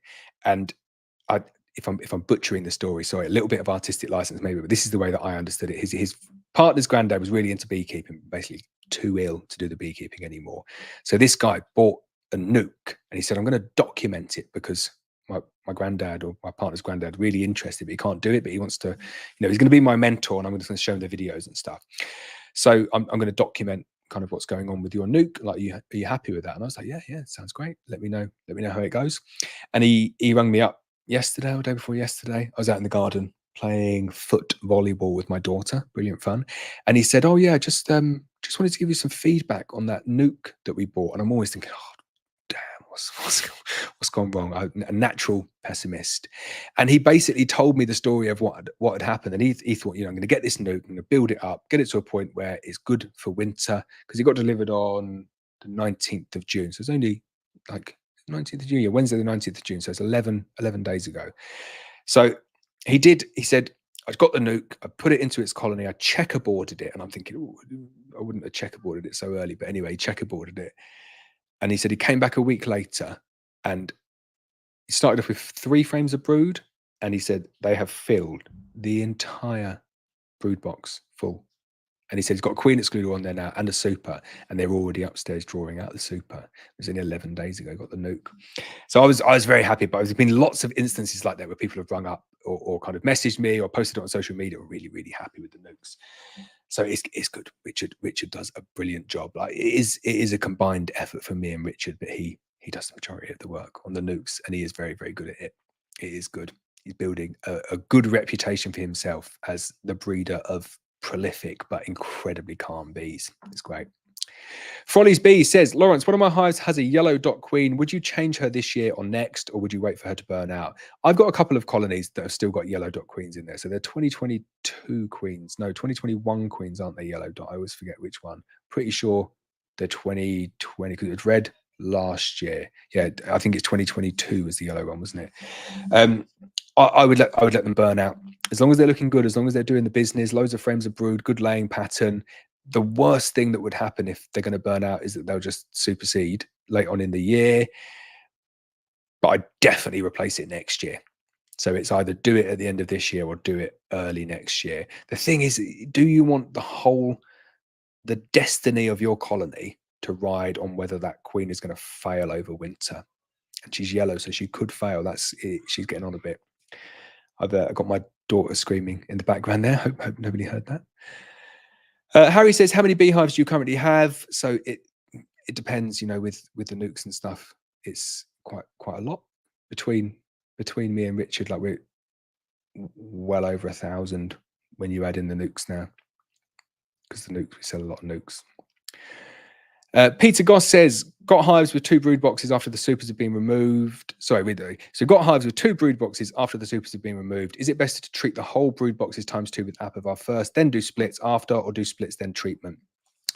So if you're using Apivar is, the way Apivar works is you have, I'm not going to draw it. You have a strip, you have a strip of Apivar that's coated in, or like impregnated with Amitraz, which is a really effective miticide. And the way that it works is that the bees walk over it with their little feet and they transfer it all over the brood. So the more condensed and the more compressed you can keep your bees, so I just hit the mic, the more effective Apivar becomes, because you've got more little feet walking over stuff. So the bees walk over the Apivar, they put it over the brood, and then more bees walk over the brood that had the Apivar, and they spread it all around. So you get this really good spread of this active, potent miticide, Amitraz. Whereas if you do it on double brood, you've got fewer bees per kind of volume of beehive. So you're not getting the spread the same way. So I would always do the treatment with the highest density of bees, and it's exactly what I do. Like, we have kind of almost designed the method that we use to take advantage of that. So I'll have a colony, get my pen out, end of the season, this is typically what we end up with.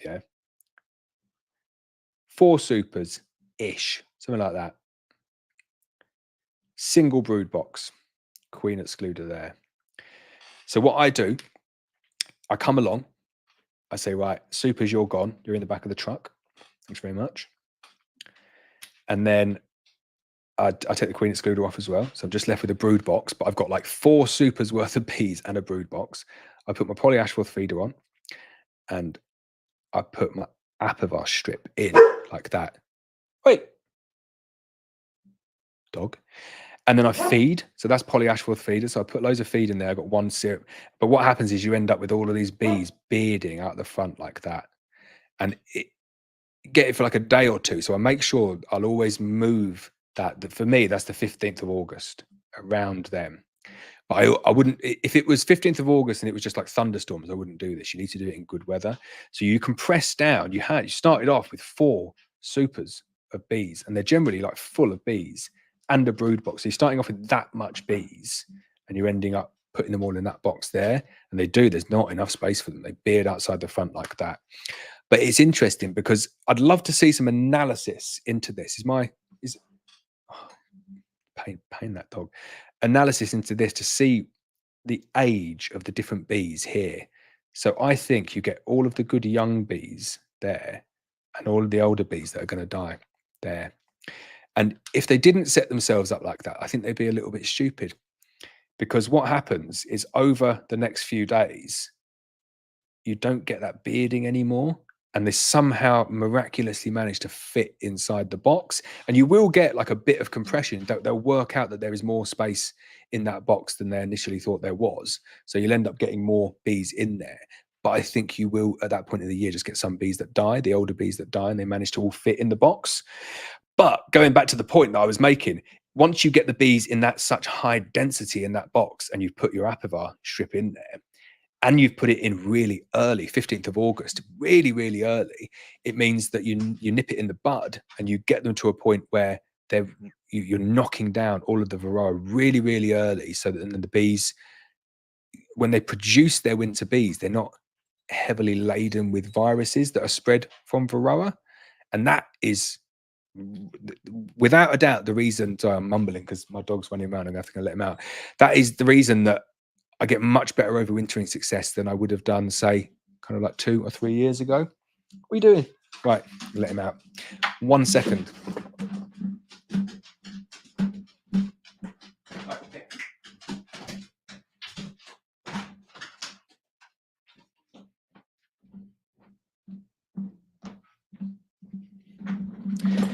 So, sorry about that. Got to let the dog outside. Probably wanted to go for a wee. Right, next question. Chunky says, my Black Man and Honey Nuke is doing well. I did a Demoray 2 weeks ago and it seemed successful. They are now storing honey in the top box. How do I get them to move it to a super? Is it possible? Thank you. I'm going to draw my picture again. This is a question that a lot of people ask. So you've got a brood box with all of your bees in, queen excluder, super, and all your supers above like that. So you say, let's say you had 3 supers. My dog is barking in the background. So you've done your Demoray split. Your supers have stayed where they are. And you've taken that brood box round to the top. That's lived up there.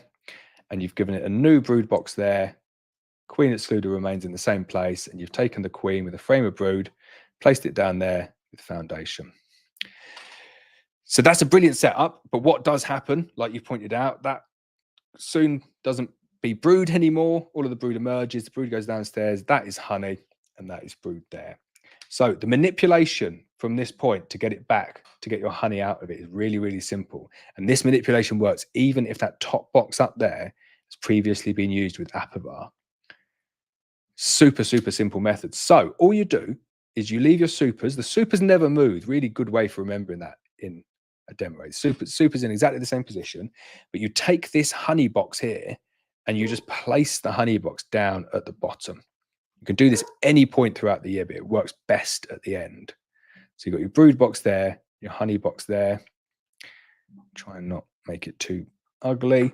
And then all the bees do, so the queen excluder is still there. When you put the honey box there, you have to add more space above. At least 1 super, preferably 2 supers at that point. And all the bees do is they say, right, brood, honey, no. Sorry, Mr. Beekeeper, you have set us up completely wrong there. That's not right. We're going to take that honey. That honey is going and being stored up there. And we're going to put the brood at the bottom. And you end up basically with double brood. Or you might end up with kind of like brood and then honey like that. But basically what you've done, even if that bottom box there was Apivar tainted, you've taken it back out of there. You've put it up to the top. And then you've got it back out. So what you can't do is you can't just, if that's an Apivar tainted box, you can't just take the honey there and extract it because it's tainted. If it's not tainted, you can just extract out of that box there if you've got an extractor that takes that size of frame. So these are going to be shallow and these are going to be likely deep. So you can just extract it if it's the correct size frame and you've got an extractor that takes those frames, but you can't if it's tainted. But that manipulation there will get you back to exactly where you need to be. I really like having the pens. Right, my dog's back outside again, just barking. It's a bit annoying. We went out to Chester Zoo today and left him on his own, so he's not had a huge amount of walks, and he likes to be out just doing stuff generally. And now he's just outside barking. So I'll leave it for a little bit. You know, he's a dog. He needs to do some dog stuff. Abdul says, I managed to kill my bees last year. Food starvation, I believe. I used icing sugar from Tesco, but the bees didn't touch it. Any tips? Really disappointed. So yeah, definitely not icing sugar, Abdul. It's not the best feed for bees. It's got a lot of like caking agents and stuff in it. What you want is just pure, straightforward, cheapest granulated sugar that you can get, and then just mix it up. 1 to 1 is fine. So 1 liter of cold water to 1 kilogram of sugar, and just like put it in a bottle, shake it all up, and then give that to the bees, and that will work very, very well. Terry Endersby says, hi Laurence, my new queens arrived yesterday, looking great as always. One of my hives has queen cells, no eggs, and haven't seen the queen for 2 weeks. Do I need to get another queen for them? I'm just gonna sort out my dog. Just come. Come. Where you bed? You.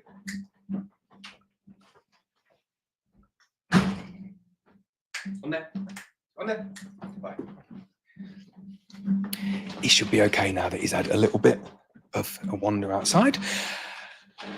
So one of my hives has queen cells, no eggs, and haven't seen the queen for 2 weeks. So yeah, I wouldn't say you need to get another queen yet, but I would keep an eye on it because it sounds like they've swarmed and the queen maybe hasn't mated yet. But you can give it up to 3 weeks, I would say, from the date that they've swarmed to the point that you see eggs. Anything after that, I would get in there and kill the virgin. But I think you're good to go.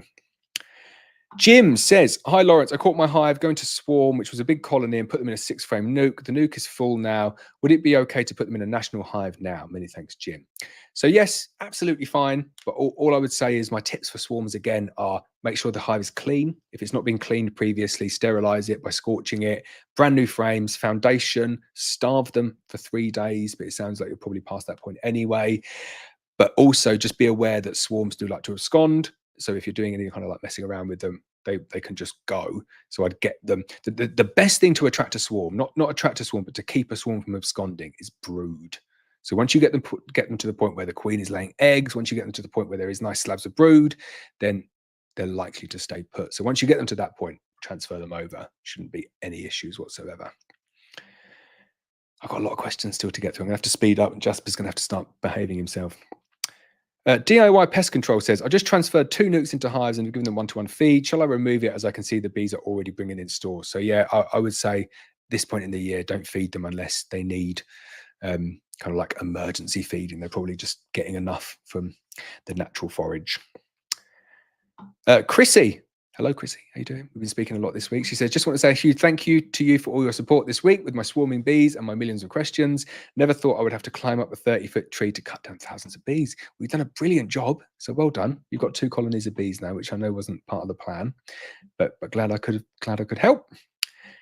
Glad we got the bees off your neighbour's lawn as well. Christian D says, I was wondering, Edward, do you travel around with your bees or do they all stay put in one apiary throughout the season? Greetings from sunny Holland.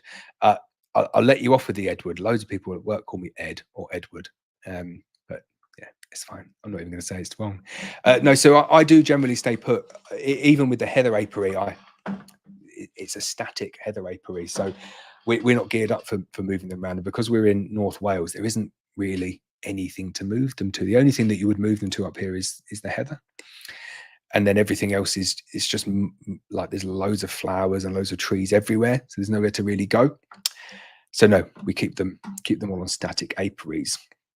Harry says, my Ligustica queen from you reared loads of brood and I have made loads of nukes from her. Good to hear. Jurassic's Bees says, happy to share this tip with everyone. Having been painting poly with Valspar masonry paint, we found topping those sample pots up with water to the top allows them to be sprayed using a 1.8mm gun. Very nice. Good to hear.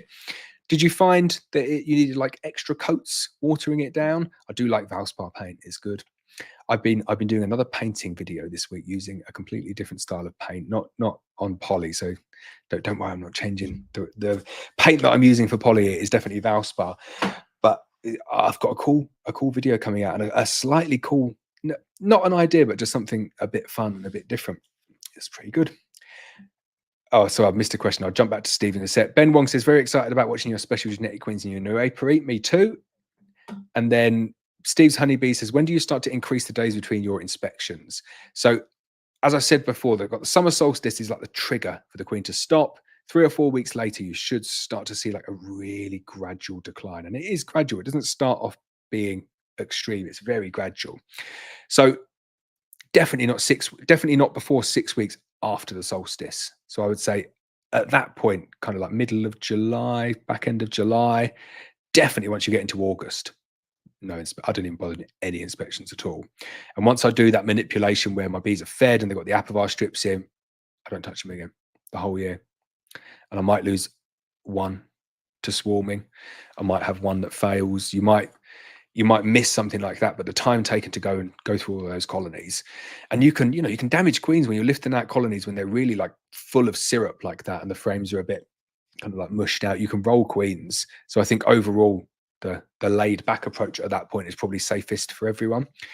But middle of July, I would just stop inspecting, and don't come back and say you said to stop inspecting in the middle of July. My bees swarmed. I'm talking about like a general numbers approach. If you've got 100 colonies, you might lose a couple of swarms out of 100 through not inspecting. So you could be in the 2%, but hopefully it won't happen to you. But that's just what I do with quite a lot of bees. Staffordshire Honey Company says, we have 25 hives, want to double for next year, stick with Nat or go Langstroth. Harder to have different kit, but Lang has more suitable brood size plus growing market, also cheaper. What would you do? It's an interesting one because I think anywhere else in the world, it's just Langstroth is loads better. But Langstroth in the UK is quite a lot more expensive, I think, still. I know like the Anel hives bring the price of it down a little bit, but the cost of frames for Langstroth is more expensive. The cost of foundation for Langstroth is more expensive. When you're selling nukes, you end up giving people a lot more bees for Langstroth. A 6-frame Langstroth nuke is probably 25%, 30% bigger than a 6-frame national nuke, just in terms of like the amount of bees, the amount of brood that you're giving them. So it's difficult to weigh up the kind of economics of it. I think if you are able to make your own kit, Langstroth wins hands down because it's so much more simple, really simple to make your own kit. And if you've got access to cheap timber, then you can really build up a good, strong apiary of very like nice looking kit if you can make it all yourself, and it's really easy to make. What I definitely wouldn't do is do 50-50. I know we do that, but to try and take advantage of the growing Langstroth market, and there is a growing Langstroth market, which is definitely driven by the flow hive, nothing more. Driven by the flow hive, and a lot of people are doing that. You'll see the odd bee farmer moving over to Langstroth. I think a lot of bee farmers do just use Langstroth, but it's a difficult one to do. What I would say is stick with one type. Stick with one type, and maybe like manage some nukes, have some Langstroth nukes, and just keep the Langstroth nukes to make up more Langstroth nukes to sell. If you just want to sell some Langstroth nukes, that'd be a good way to do it. That's probably what I would do. I definitely wouldn't have 25 national hives and 25 Langstroth hives. I'd pick a hive, pick a type for my production, and then work out how I'm going to sell some nukes from it as well. I could give you an awesome tip for making up Langstroth nukes, and I will give you an awesome tip because I told you that's our marketing strategy. It's not to hold information. What Richard has started doing with making up the Langstroth nukes now, is he won't need to do it so much going forward because he's got a good stock of Langstroth nukes. But what he did is he would take a frame of national brood. I'm going to draw it again, and it's brilliant. So got a Langstroth nuke like that, So imagine that's just the box. That's a Langstroth nuke. And if you took a national frame only kind of comes to like there. So you can't put a national frame into a Langstroth box because it doesn't fit. The top bars aren't long enough. So Richard came up with an ingenious solution, which is putting a nail or like a screw in there. So he just puts a screw in either side, 5 frames of Langstroth foundation, and then 1 frame of National Brood. And it takes a little bit of time, but you're basically shaking like tons of bees. But it's better than just a shook swarm because you're giving them a frame of brood at the same time. So you're able to kind of like transfer over some of the brood that comes with it. And by hanging them on the screws like that, what it means is that when it's time to, once the colony is nice and strong, you just take it all out and then just fill it with like a Langstroth frame that will sit on the top bars like that. We don't hoard information here. If we come up with a nice, neat way of doing something, then we will share it with you. So there you go. That's how you can make Langstroth nukes, but run them from National Kit, and it works really well. Abdul says, do you insulate your hives over winter? So no, we don't, because the hives are already like insulated because we use poly hives and we use poly ashforth feeders, which are very, very good at insulating. And the important thing with insulating, I'm going to use my pen again. The important thing with insulating, this is a really, really good point, and this is where being able to draw is brilliant. Yeah. So this is the configuration that we have over winter. So we've got brood box like that, poly ashforth feeder there. That's the brood box. And then the roof is kind of like it's not like a fully telescopic roof, but it kind of goes around like that. So the roof is made of polystyrene. The poly ashforth feeder is made of polystyrene. And then it doesn't really matter what the walls of the brood box are made of, because that's where you want the most insulation to be, up there. And the reason it doesn't matter is because we have like an open mesh floor. So that's mesh. So what happens is you have all of this moisture building up kind of in this box here. And because this bit up here is the most insulated, the least insulated bit is the walls here. So what happens is that condensation forms on the walls because it's the least insulated place. And then gravity just takes it downwards. So it tracks downwards. And then because you've got an open mesh floor, it just drops out the bottom. So you don't get pools of condensation because of the way that the colony is set up. But if you did it the wrong way, if you didn't have a poly ashforth feeder and you had like an unventilated roof, and then you had a poly walls like that, what you would have is the complete opposite there, and you'd have a really bad situation for your bees. And you might not even think about how that sets up. So say that's just you've not got a poly ashforth feeder, and that's just like a standard roof, and then you've got your brood box like that, but you've got a poly brood box, so that's the most insulated part. And then up here's not insulated, regardless of whether you've got an open mesh floor or not, and you might not have an open mesh floor, the condensation is still forming on there, but these bits are insulated. So it says, right, well, that's the least insulated bit. So I'm going to form condensation up here, and this is where your bees are. So it forms up there and it just drips on the bees, and the bees are like, great, nice one. Call yourself a beekeeper. So don't set it up like that. So insulation is important, but it's much more important to get the insulation in the right place, which is directly above where the bees are. Think about it like a house. Where's all the insulation? The insulation is in the roof. So there we go. I am absolutely loving being able to draw stuff. Sorry if everyone else is finding it rather crude. Andrew Rogers says, you've been doing a lot of checkerboarding recently. Is this something that you can still do with drawn frames, say if the bees are ignoring the outer frames if drawn? So yeah, definitely get it into the middle. It might look on those checkerboarding videos that I'm like forcing the bees beyond their, like what they could naturally do. And there is a natural limit to what the bees can do. And the bees will tell you, and they will show you that. So I always start with a checkerboard and start off slow, and a drawn frame is even better, like in terms of a gradual introduction into that. Start off with one drawn frame empty and put it into the middle. See if the queen lays it up with eggs. If she does, great. And then maybe start off with one frame of foundation, put it in between 2 frames of brood, go back a couple of days later. And if they've started drawing that out, say, right, that's great. They're taking this on board. They're doing it. If they do nothing, then don't add more frames in there. Take that as a no, you're pushing that colony too far. There's not enough warmth. And that's the big thing that's going to stop them there. There's not enough warmth to get enough bees on there to draw out the wax properly. It's as simple as that. Don't be afraid, kind of like tail between your legs, to say, I shouldn't have done that, and take the frame back out and put it to the edge and condense the brood back down again. You can get that wrong. I got asked this the other day, and it's really, really Easy to show you this now. Checkerboarding is so simple. So if you have frames like that, these are frames of brood. And that's naturally how the bees will kind of be set like that.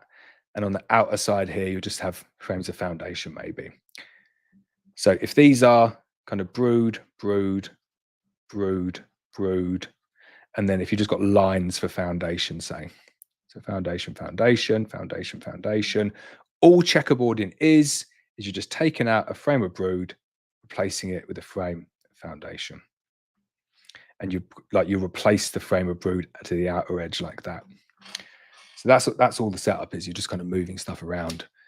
Do it as much as the colony can cope with is my advice.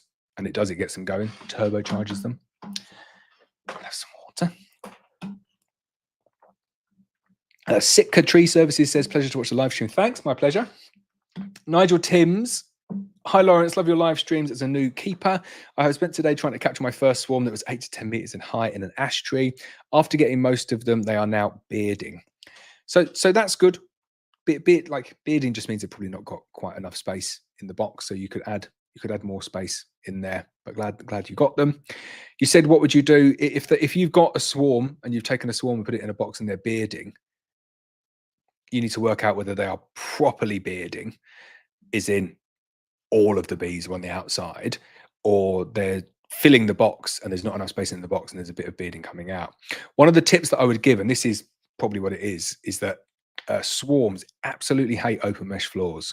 Can't stand them, and they will not stay in a hive that has an open mesh floor until they get brood in there.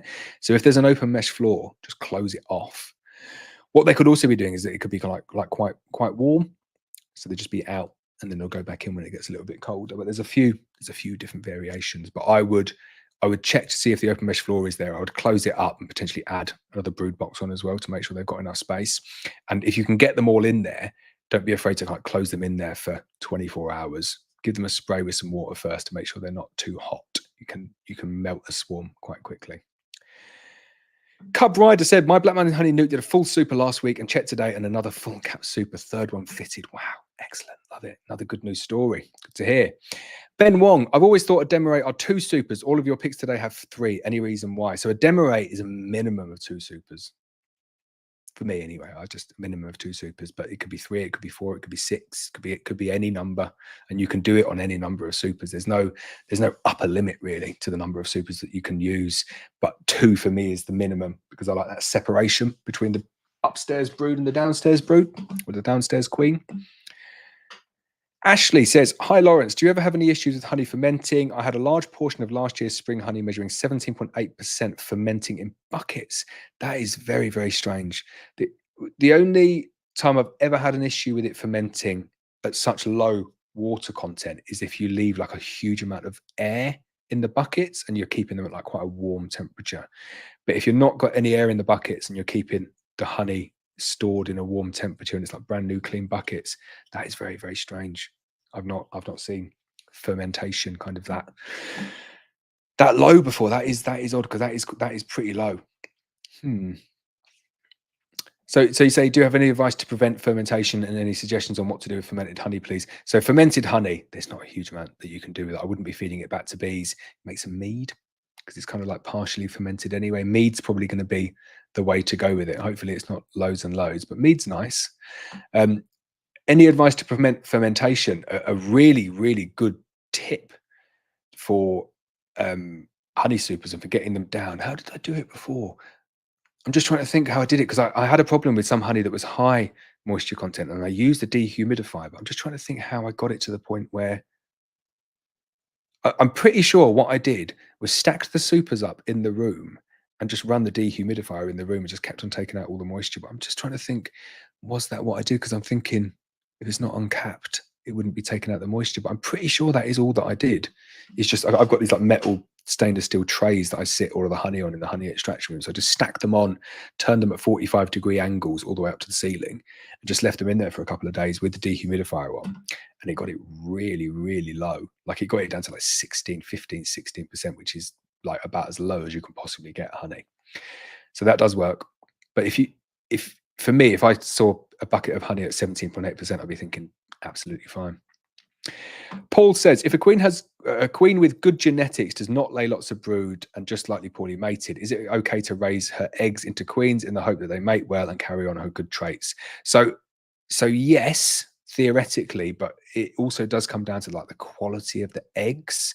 I'm not sure who it was who did the study on this, but Richard is really, really on this and talks a lot about the size of the eggs and how well kind of the queen, the nutrition that the queen is getting corresponds to the size and the quality of the eggs that she's laying.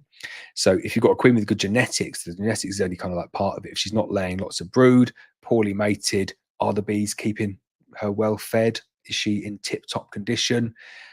I would say probably not. But give it a go. You never know. Might be okay. Ben Wong says, by the way, your new camera and picks up brilliant. Excellent. I'm glad to hear that. Thanks, Ben. I wasn't sure whether to crack out the drawing board, whether it would like take the flow of answering away, but it's been really, really helpful tonight. So I'm hoping people like that. So Ben Wong says, do you double brood over winter? I thought you tried to overwinter on a single brood. So I try and overwinter on a single brood. If they're in double brood configuration as a result of a Demoray late on, I'll leave them like that and then I'll take it off later on in the year. But if I can, I'll condense them down to double brood before kind of September, October. Chris Matthews says, thanks, Laurence. Great explanation regarding the Demoray, and the whiteboard makes it so much clearer. Excellent. Nice. Oh God, sorry, mate. I can't say it. Shores? Don't know. Verbeek says, I didn't mean to be offensive there. I genuinely don't know how to pronounce your first name there, so I do apologize. Your question is, how is your experience with the Apisolis? Do the bees get calmer? So experience with the Apisolis is it works. It does calm the bees down a little bit, but trying it on like a big, strong, aggressive, angry colony, I always go back to like the big smoker because I don't think it has quite as much oomph to get really angry bees calmed right down. But I do like it. It has its place. I don't think the UK is the place for it, but across the world, it definitely has its own place. Denby Honey said, I've had a great season so far, but we have expanded in hives, way too many. Please, can you give some advice about reuniting colonies? So reuniting colonies is a completely underused technique to manage colony numbers. You don't see nowhere near enough people combining colonies. And it's a great way. The best thing for me about combining colonies is you get like great natural selection, because say you've got 10 colonies in your apiary and you want to go into winter with 6, kill the worst 4 queens. Simple as that. Go around and say, right, sorry, you're in the bottom 4 and you're getting killed. And then you've naturally selected the best 6. So then next year when you make splits, you split from the best 6. So I really like it. And the only downside with combining colonies is that it comes with risk that, you know, you've got 2 colonies, you kill one of the queens, you combine them together, and you've got a risk that the dead queen colony kills the queen from the good colony. So that's the only risk that comes with it. But it's a pretty simple technique. I did a video on it, like newspaper combine. That's the one that I would be going with. Newspaper combine is definitely the easiest way of doing it. But the fail-safe way of doing it. Let's get the pad out. Right, so you've got 2 colonies of bees like that. Let's say they've not got any supers on, so just brood and brood like that. So you kill the queen over on this one here. So now she's not got a queen. So that's brood, that's queenless. And then this one has got the queen. So what I would do, yeah, so this is the one that you want to keep. I'd take the queen out, yeah, get your queen, put it in a cage somewhere, and then just queen excluder like that, and newspaper, and then just put that box on top. Let them get to know each other, but then put the cage back in the same box that it was in, but in the cage. Queen doesn't mind being in the cage for a few weeks if needs be, but it's only going to take them 3 or 4 days to merge successfully there. And then once they've merged, and you can see that the way that you know is that come the entrance down here, they start spitting out bits of newspaper. You know it's working because all the newspaper's coming out. So kind of like, I don't know, a week after you see all the bits of newspaper coming out, just pop the tabs on the fondant cage for the queen and just let the meat back through. And you know it's going to work. And like they're almost hopeless queeners again. If you leave it over 8 days, and because you put the queen back in there, they're not going to start drawing emergency cells. So you're kind of reintroducing your queen back in, but you're just caging your queen for that really like dangerous bit, that first few hours of when you put them back together, the first few bees that break through the newspaper seal. And then that's pretty much it. And you might get a few bees flying back to kind of the original spot there, but I'll just rearrange your apiary to try and collect as many of the straggler bees as you possibly can. They'll work it out. They'll just find somewhere to go in. But definitely condensing them down is a good way of doing it. And you end up with, I think if you've got 10 colonies going into winter, and you take 10 colonies into winter, you might lose like 1 or 2 colonies. But if you condense them, I've found this, if you condense them down to 6, you probably get 6 through, because you've chosen the best queens and you've made them like super, super big and strong to get through winter. So you end up with a much better overwintering success rate. Blue Lab says, hi, Laurence, sat in a pub in Calgary, Canada, watching you with a nice beer. Just had a call from home telling me one of my hives swarmed today. Brilliant. So good news followed by bad news. I'm hoping it's nice in Canada. John Hay says, is it too late to Demoray? Definitely not. No, Demoray would work really well now. I think it's a great shout, especially with your scenario before. I would get going with the Demorays. Really good. You'll love the Demoray. If you time the Demoray with good flows, you just get so much honey. It really is good. Cub Rider says, the best thing about beekeeping is everyone wants to help and share more than any other hobby. It's very good, isn't it? Steve Andrew is watching on Facebook, says, hungry for your business to succeed means commitment. Certainly does. Got a lot of that. Prediction for the England match tomorrow, probably not going to score. Rubbish, isn't it? Out of the cricket as well. Should be going. Mr. Garth Nielsen says, I can confirm that Laurence is brilliant to his customers and will provide advice. Thank you very much. Daryl Clement says, when will we see a honey room tour? Would love a review of that 30 frame extractor you bought. Have you used it yet? So no, I've not used it yet. But I will be doing that this year. We'll get some honey in there. There is some honey on some frames. And I'll be using I've got a new stainless steel hydro press for heather honey from Vigo as well, which is like my baby.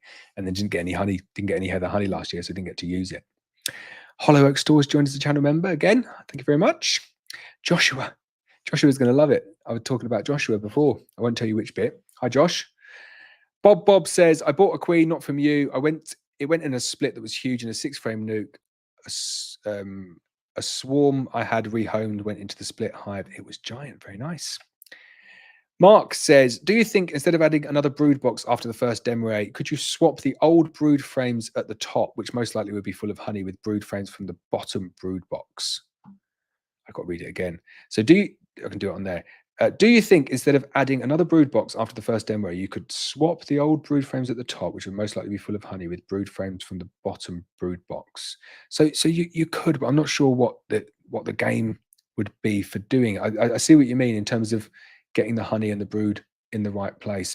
Yeah, you could. It confused me. It might confuse them. You need your own drawing board to show me exactly what you mean next time. But I think I get what you mean.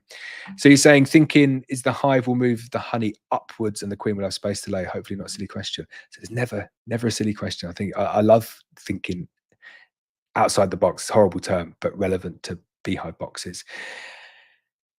I'm going to think about that. We can maybe try that on a colony and see what happens. It could be good. Nice idea. Neil has gifted another Black Mountain Honey membership. Excellent. Who got that? Was it Hollow Oak Stores? I don't get to see this because I'm on the StreamYard platform. Someone will have to write who got that one, but that was very kind. Nice of you to gift another one, Neil. Thank you very much. JK Photography channel member says, hi, Laurence. Situation is queenless hive, 3-week waiting for queen. Bees have totally filled both brood boxes with honey due to a lack of queen, I think. How do I encourage the bees to move the nectar up? So just put loads of space above them and get the queen laying, and they will do it for you. They'll definitely do it for you because bees aren't stupid. They want the queen to be able to lay as many eggs as the queen needs to be able to lay. But when she's not laying, they're just lazy. They're just like, yeah, we get into the hive, just stick the nectar wherever is the closest. And they do that naturally anyway. They will put it in the brood box and then move it up overnight because they clear it out for the queen to lay. But if the queen's not laying, they won't do it. So a laying queen will fix your problem there. Oh, and it went to JK Photography, a very good person for it to go to. Really nice. Thanks, Neil. Thanks, JK. It's a pleasure. I love it. Brilliant. Love that. Ren says, do you send nukes to Scotland? We do indeed. We do. We send them all across mainland UK. Jay says, regarding finding virgin queens that you need to kill, just shake them all through a queen excluder. Yes, virgin queens are flighty, so not a foolproof method. I personally just look for fast movement on the frames. Found 2 today.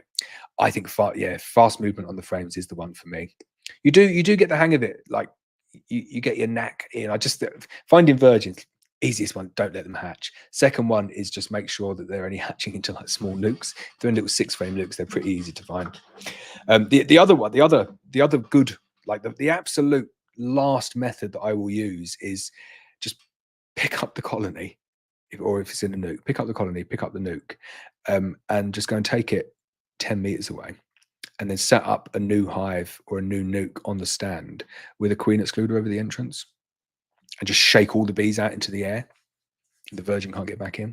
That works really well as well, but it's like carnage, and you don't really want to be shaking your bees everywhere, but that does work.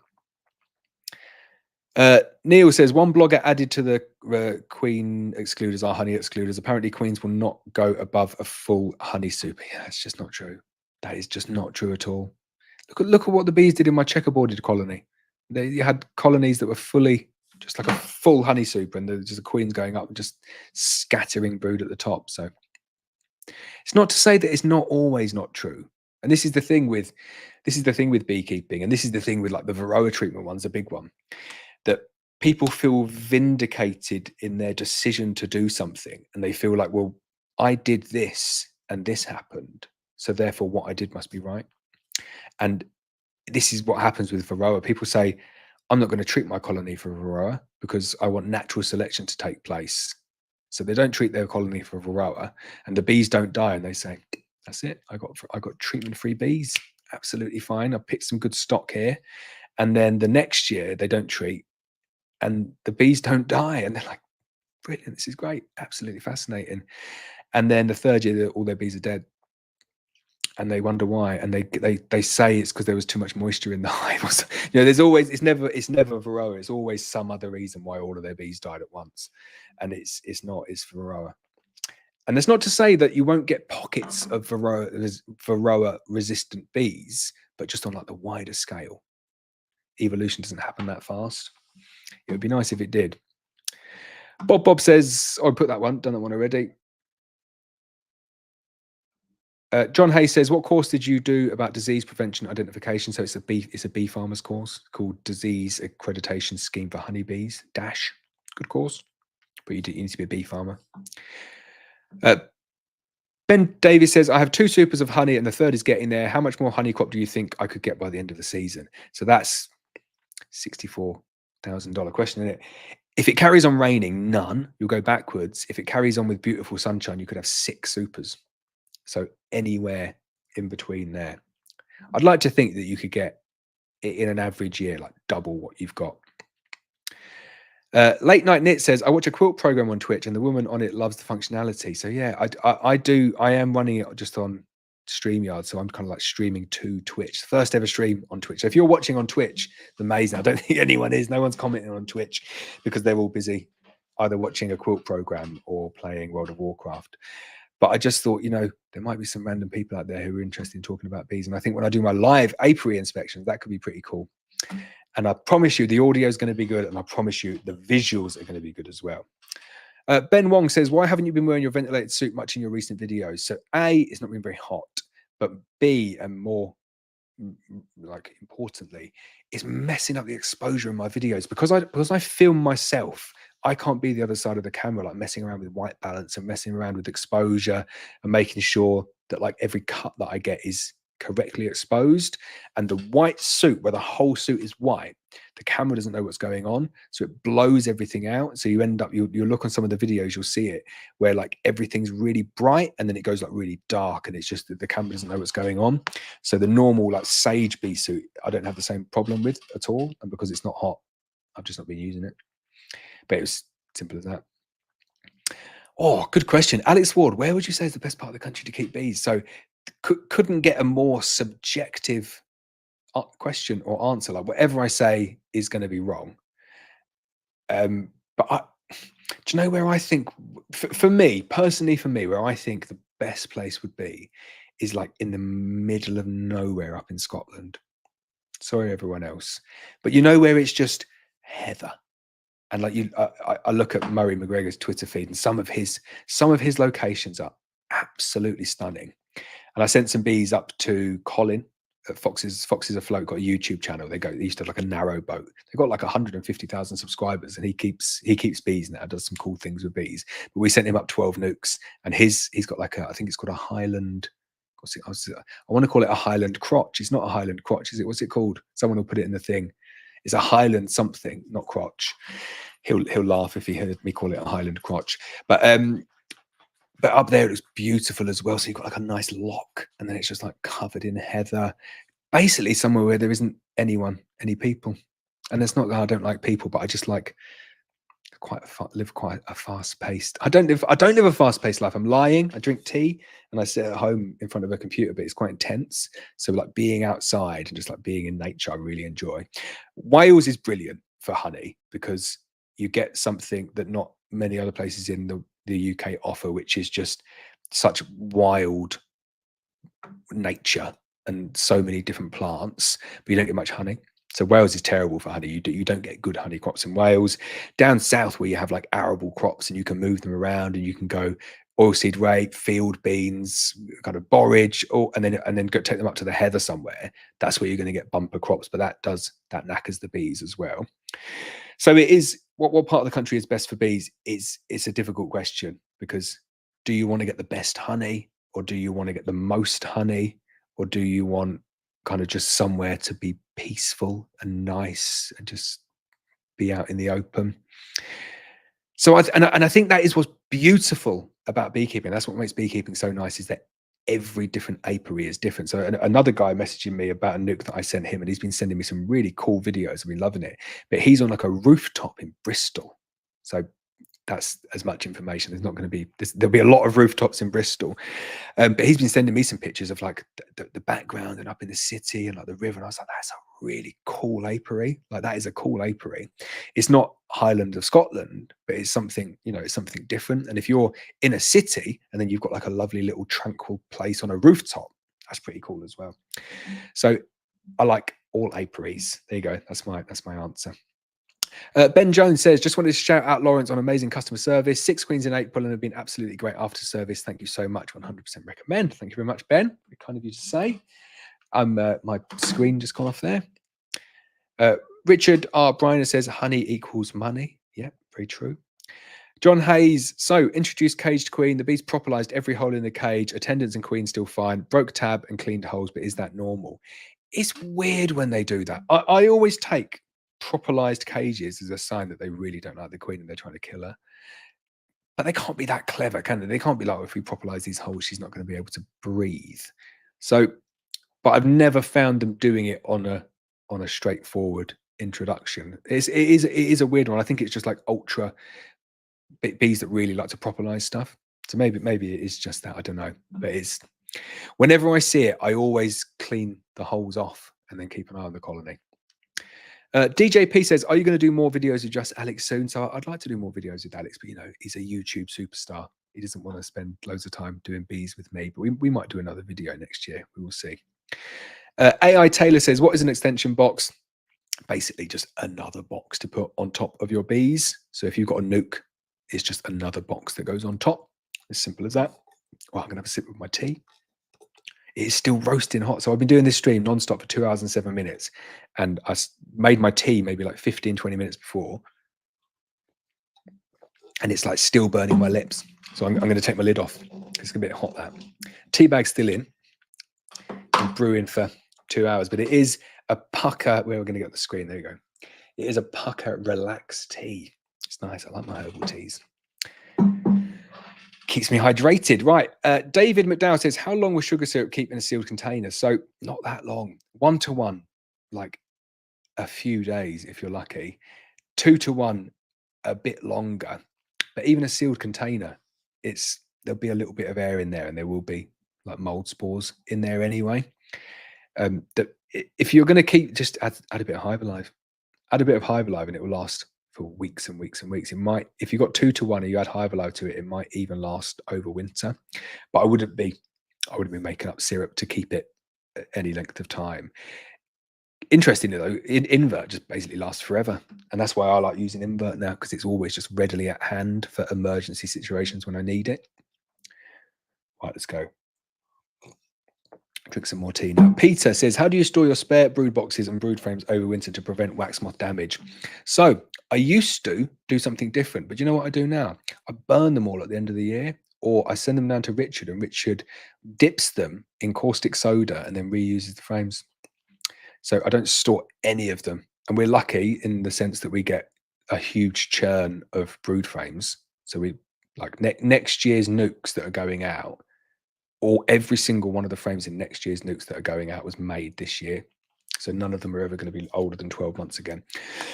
But if you are looking to keep brood frames, the best way of doing it is trying to find somewhere where you get regular frosts. Best way of doing it. Definitely going to get my little drawer out again. Do this. The way that I like to do it was start off with like a sealed crown board at the bottom like this, and then you put your box with all of your frames in, and then you depending on how many you want to do, you need to put something in between here. So you could use like a piece of Corex, something like that. A piece of Corex would be good. Some people use like a piece of plastic, some like plasticky stuff. You basically need something to block the boxes. And the idea behind that is that if one of the boxes gets wax moth, you don't want it spreading to the next box. So Corex works really well. And Corex is pretty cheap. So then you get your next box over like that, frames in it, piece of Corex. And I like to go in stacks of 4 because I can lift stacks of 4 just about, but do however many you can lift. Like that. And then another crown board on the top. And then you get a big ratchet strap and you just ratchet it all up together. Really like super, super, super, super tight as you can possibly get it. And then that's supposed to be an eye. Check for holes. Make sure there's no holes, any holes whatsoever. And if there's a hole, just get a bit of tape, stick a bit of tape over it. And that's a pretty good way of doing it. And then get those and then store them outside somewhere under cover. So you don't want them getting wet, but you want them outside so that if you do get a frost, it will kill all of the stages of wax moth, so the larva and the eggs and everything. And then that way you might get the odd box that's completely infested with wax moth, but they can't travel to any of the other ones. But if you get like a good early frost, you shouldn't get any issues with that whatsoever. It's a shame that they stopped the treatments. So there was a Sertan B402 that was a treatment that you could just spray on the frames, and then it had like spores in it that killed the wax moth all stages, and that was brilliant. That worked really, really well. There is like an unlicensed version of that you're not allowed to use, and I don't use it because you'll get in loads of trouble with the VMD if you do use that. But some people do use that. I'm not going to give the name of it away because that would be irresponsible. But I genuinely don't use that, and I wouldn't recommend anyone using it. If you get your honey sampled with a VMD, that will show up in that, and you'll be in loads of trouble. So don't do that. Adam, hi Adam. He says, good evening. When you double box the pane nukes, do you leave the feeder in the bottom box or move it up? So I generally leave it in the bottom because that's where they know it is, but you could move it up. I've been finding at the moment it's a bit annoying it being there in the Payne's Langstruth one. So I'm tempted just to take it out once I get them to the point where I know they're not going to need any more feeding, which this year doesn't seem like ever. Robert Orr, channel member, says, hi Laurence, my Black Mountain Honey Buckfast F1 is laying like bonkers. Thank you. Considering 2-box configuration for winter, 8 frames in each brood box using polystyrene to insulate. Thoughts? So I think if you've got 8 frames in each brood box, I think double brood box over winter is sensible for our queens. I think that would work really well. And then, like I said, insulate the top as much as you possibly can. David McDowell says, you're going to get the new Hive tool from Hive Alive. No excuses for losing it now with that great color scheme. Don't think it's available to the UK yet. Richard Noel's got his already. Yeah, I'm a big gutted that Richard Noel got his before mine, you know. They did send me a massive big tub of Hive Alive early on this year, but I'm a big gutted that I've got a t-shirt and I've got a Hive tool. So I might have to get myself one. They did look nice. They do look nice, the Hive tools, I have to say. Pete Jesper says, hello, how you doing? There's a question as well. I'd be interested to hear your views on Buckfast versus Yolanta Queens. What are the pros and cons of each? So it's definitely worth saying at the beginning, Yolanta Queens isn't like a species of bee. It isn't a type of bee. A Yolanta Queen is just queens that have been reared by Yolanta. Simple as that. They rear a lot of Buckfast queens. So there's a lot of Buckfast Yolanta Queens out there. So it's buckfast versus buckfast in that case. Their split used to be, they said 65% Carnica, so like Carniolans, 30% buckfast, 5% AMM. So that's what they said the mix was. And that's not like 1B with the split of those genetics. That is out of 100 queens, we do like 65 Carniolans, 30 buckfast, and 5 AMM. That's our split. And then they phased out the AMMs, so they just stopped doing them. And the reason they stopped doing it was simple. They just weren't happy with the quality they were getting. They were selecting from hundreds and hundreds of colonies, and they were saying, just no, not for us. It's not there. There's a market for this, and we're trying to exploit the market because people say we want locally bred AMM queens, but they weren't happy to put their name to the queens because of temperament, chalk brood, swarminess, all of the things that they weren't happy with. And it's not to say that that's just AMM queens that are having those traits, but what they were working on, that was the issues they were finding. So now it's like 65% Carniolan, 35% buckfast, if my maths is right. And so the question more is, do the comparison between buckfast queens and Carniolan queens, and they're different. You know, Carniolan queens are a race, like a species of bee, so they're Apis mellifera Carniolan, Carnica. I always get that wrong. Apis mellifera Carnica. So it's like it's its own species of bee, the same way that AMM is its own species of bee, whereas buckfast is a hybridized bee, which is a cross between AMM and Apis mellifera and Apis mellifera ligustica, with various different connotations and mixtures and lines going to keep it going, keeping it true to the buckfast name. In terms of like characteristics of each, the biggest difference, I would say, you can get really calm Carniolan queens, you get really calm buckfast queens. The biggest difference that I would say, though, is in terms of the size of the overwintering cluster. So buckfast is typically a very strong overwintering cluster. Needs to be fed well going through the winter and will consume quite a lot of stores going through the winter. Whereas the Carniolan doesn't overwinter in anywhere near as big a cluster. The build-up of the buckfast is far greater than the build-up of the Carniolan for spring, in terms of early spring build-up. So you've got, draw a graph in it. I love a graph. Going to get butchered on this, probably not right. But in terms of spring build-up, let's have pink is the buckfast. So the buckfast is kind of like this, builds up like really strong, and then maybe like tapers off. That's the buckfast. And then the Carniolan is kind of like builds up slower, but then you get this massive peak. So I think like at the peak of when the bees need to be at their peak, I don't think there's a huge amount of difference between the two, but out of the starting gates early on in the spring, the buckfast definitely go a lot quicker. The other one is the Carniolans are way more likely to swarm. A lot of people love Carniolan bees, and they say, I love everything about them. I love the color of them. I love the wax that they produce. I love the fact that they get loads of honey. I love that there's loads of bees there. I love their temperament, but I just cannot control the swarming. And I think that's the big difference between the two for me. And that's the reason that we don't use Carniolan bees. I've tried Carniolan bees before and struggled a little bit with the swarming. But the reason that the Yolanta ones work so well for them, I think, is that they're using it for a very specific crop. So they're going for like that late season heather crop. So they build up their colonies in a different way. They combine colonies.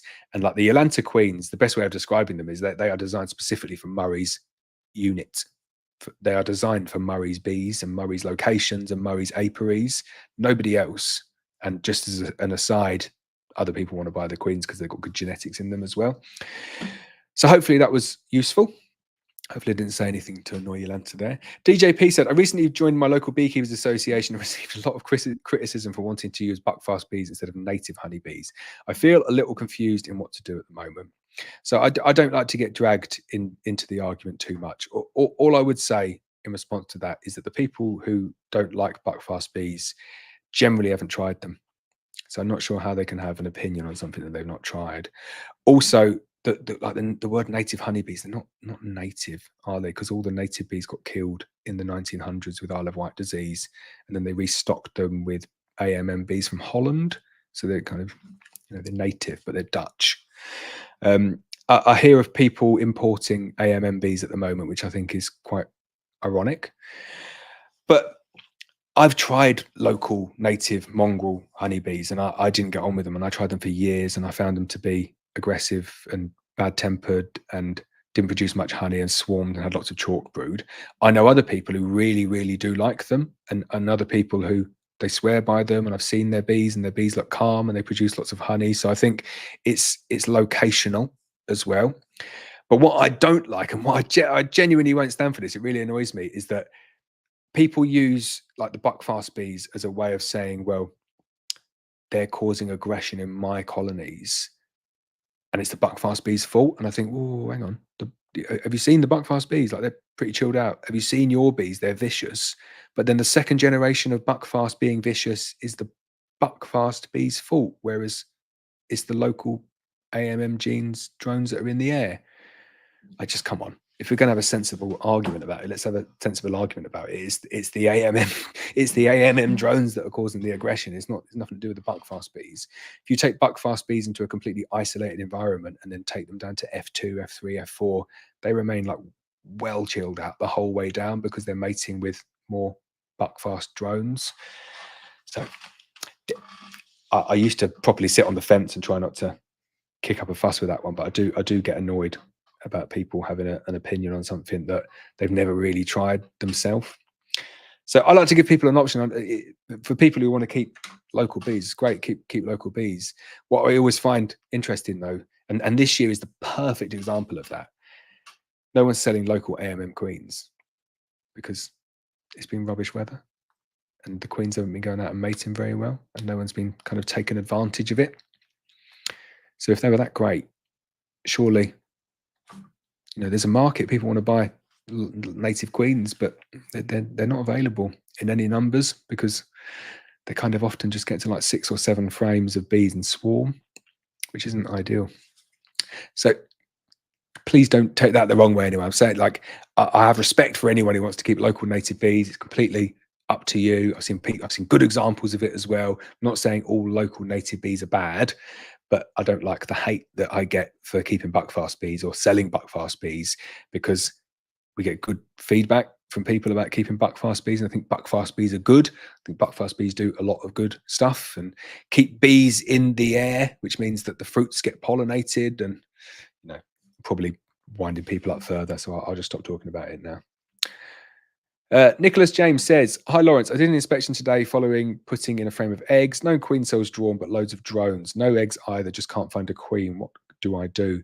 So if they don't draw queen cells, there is a queen in there. If you can't find her, the only one to do is just to shake them all out and put up a queen excluder at the entrance and let them all go back in, and the virgin will just be stuck out the front and you can kill her. But there will be a queen in there, definitely. Mia says, Dad has WhatsApp pictures. It is a 2023 queen. Excellent. If you send them over, I'll have a look after this stream. Patrick's Pet says, do you ship bee nukes to the US and can he have a nuke for free? So unfortunately, we don't send them for free, and unfortunately, we don't send them to the US. It'd be good. I'd like to send them to the US. That'd be cool. Paul says, want to treat for varroa in September. Can I only use oxalic acid vaping instead of Apivar strips? So just bear in mind, as you move through September, like early September, yeah, it's probably a little bit late for me, but okay. End of September, way too late. Like, it really is way too late to be doing your mite treatments then. You can use oxalic acid only in like vaping in September instead of Apivar strips, but you can't just use one single treatment. So you need to do it every 5 days, because the oxalic acid will only get the mites, the phoretic mites, the mites that are on the kind of back or the body of the bees, as opposed to the ones that are sealed in the brood. And it's where the ones that are sealed in the brood is where the majority of them are. So you can do it, but you need to do numerous cycles. Robert Orr says, what do you think of formic acid as a varroa treatment? Because it kills varroa in cap cells as well as the bees themselves, but there is a risk factor to the bees and queen in particular. I can't stand formic acid. Hate it. Horrible stuff. I used to use it. So it used to be, it's called Formic Pro now. It used to be called Max in the UK. It was like Mite Away Quick Strips.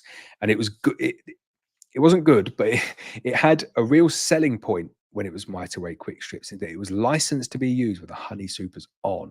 So you could take a colony of bees with 5 supers of honey on and take these strips of formic acid, horrible stuff, put it in the brood box and leave all of the supers on. take the strips away after a week and then extract the honey and sell the honey. Perfectly legitimate, didn't taint it, absolutely fine. So then they changed the formulation and it's not called Max anymore, it's called Formic Pro. And you've got to take the supers off. So it's become no better than Apivar. Like, there's no benefit to using it over Apivar or any of the other treatments. But it comes with loads of horrible, bad side effects, which is it kills queens. It's a queen killer. It really is. If you've got an old queen, you put Formic Pro in there, you're writing her like a funeral slip or whatever you want to call it. You'll kill the queen. And also it's known to badly damage brood. So it kills the varroa capped in the brood, kills a lot of the brood as well because it's so potent. And also it's horrible. Like, we've got to wear goggles and stuff with it. It's horrible, horrible, horrible stuff. Do not like formic acid for a varroa treatment. Bert says, just moved my swarm into new site in the apiary. Now it's dark. At any one time, there are several bees running out frantically across the landing board and dropping off dead. What could this be? Overheating, maybe. Starvation, doubt it. Not sure. I've not seen that before. Could just be, you get bees that die, but doesn't frantically and then running across. No, I've not seen that. Take a video. It's interesting. Terry says, I have a lot of honey in my brood boxes. Should I swap the frames for new as they have drawn massive oversized comb and the frames are hard to inspect? Oh, drink some tea. Right, I'll take that first bit of advice.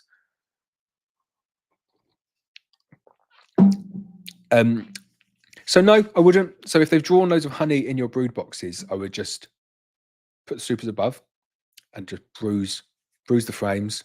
So just get your hive tool, bruise the frames, put it in the middle of the brood nest, give them space above, they'll move it all up.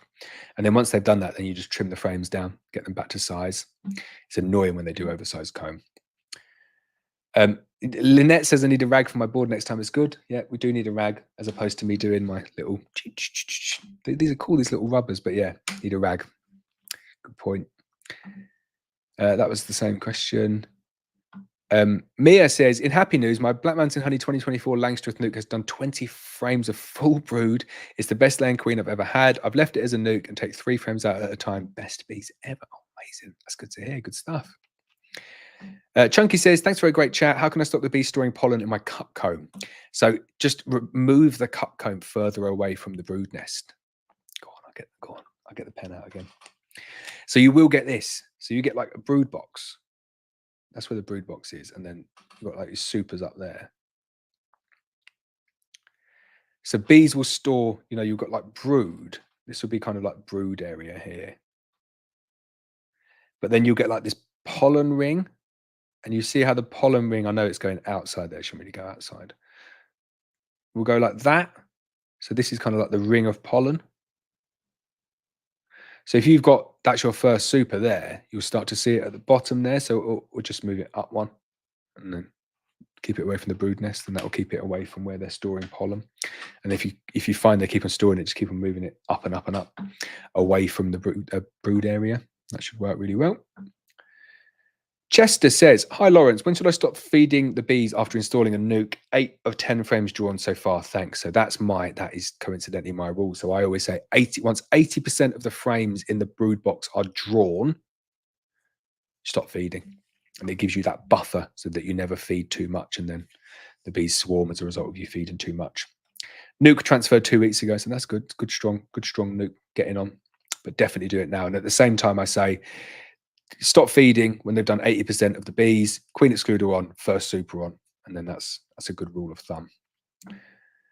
Thomas says, I will probably buy the BBware Ultra Suit for next year. What veil is the best to go with it, and is it easy to clean? So dead easy to clean. I like the fencing veil, and I would go with the non-plastic one, because although the plastic one is good for some people, I find I'll gravitate more towards just the standard one. But I don't like the I don't even know what the other veil is called, the non-fencing veil. I can't get on with it. Aidan says, where do you buy your sugar from? So various different places. Where do I get my sugar from? What's it called? Baco. It's like a big wholesalers. They do it and sell it in big bags. Patrick's Pet says, hi Laurence, can I just split a hive and take the old queen and put it in a new hive and let the old hive make a new queen? So yeah, definitely do that. It's called a walk away split, and it is the simplest way of splitting one hive into 2. Frolly's B says, any tips on who you buy your jars and labels off for your honey? So I buy my jars. I bought loads of jars when the mass jar price hike of 2021 was taking place. I was stockpiling jars, so I bought 40,000 jars back then, and I still work my way through them. But we get them through the BFA, the Bee Farmers Association, and they have deals with different suppliers. But I think it used to be like that was the best price through the BFA, but now I think you can get the BFA price kind of basically from the wholesalers directly. But they got them from, I'm not even sure who they got them from. I used to get them from Seawin Jones. It's not that far down the road for me. They're really good, cheap. But I think Freeman and Harding, probably the cheapest national one.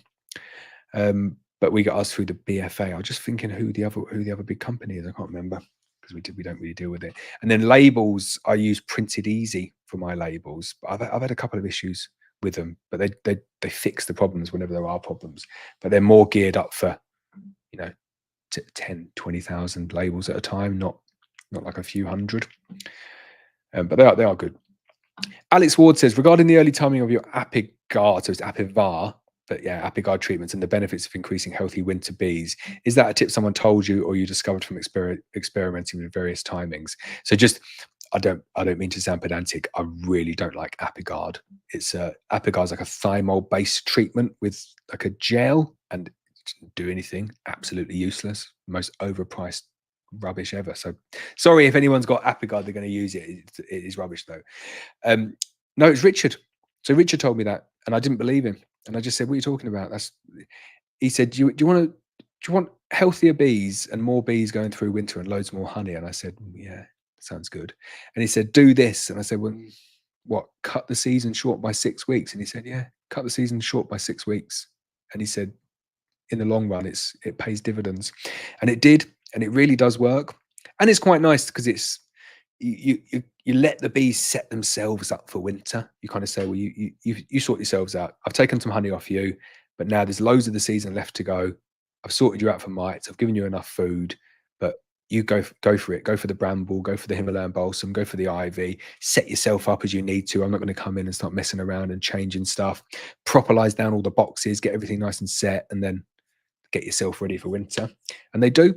It's a really probably the best thing I've done with beekeeping, apart from clipping queens. They're my two favorite things that I've done. Thomas says, also, aren't AMM bees imported as well? So I don't get what the fuss about importing buckfast bees. So you can get AMM imported bees, but look, there are naturally occurring mongrels. They are just mongrels. There's no pure 100% pure AMM bees in mainland UK. I can't speak for Ireland. I don't know the facts too much about Ireland and what is there and what isn't there. But I know in the UK, there's no 100% AMM bees. And this is always my kind of argument about it as well, in that, if there was 100% pure AMM bees, like there is is it Colonsay, so on the Isle of Man, around there, then you can kind of say, well, that's like something worth protecting maybe. That's like a pure species. It's like a French bulldog, 100% pure French bulldog. But if you just got like a mongrel, if you've got like Jasper, who's gone out and he's a lurcher, Jasper, so he's not a pure greyhound. He's like whatever, a bit of a mix.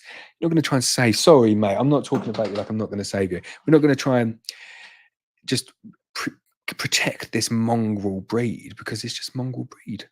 And what we're going to do, we're just going to breed more mongrels. And you can't go back from a mongrel to a pure breed without starting again, clean slate.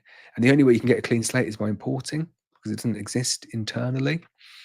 So it's just a bit of a, I don't know, it's a bit of a losing battle. And I'm not the first person to import buckfast queen. It's been going on for decades.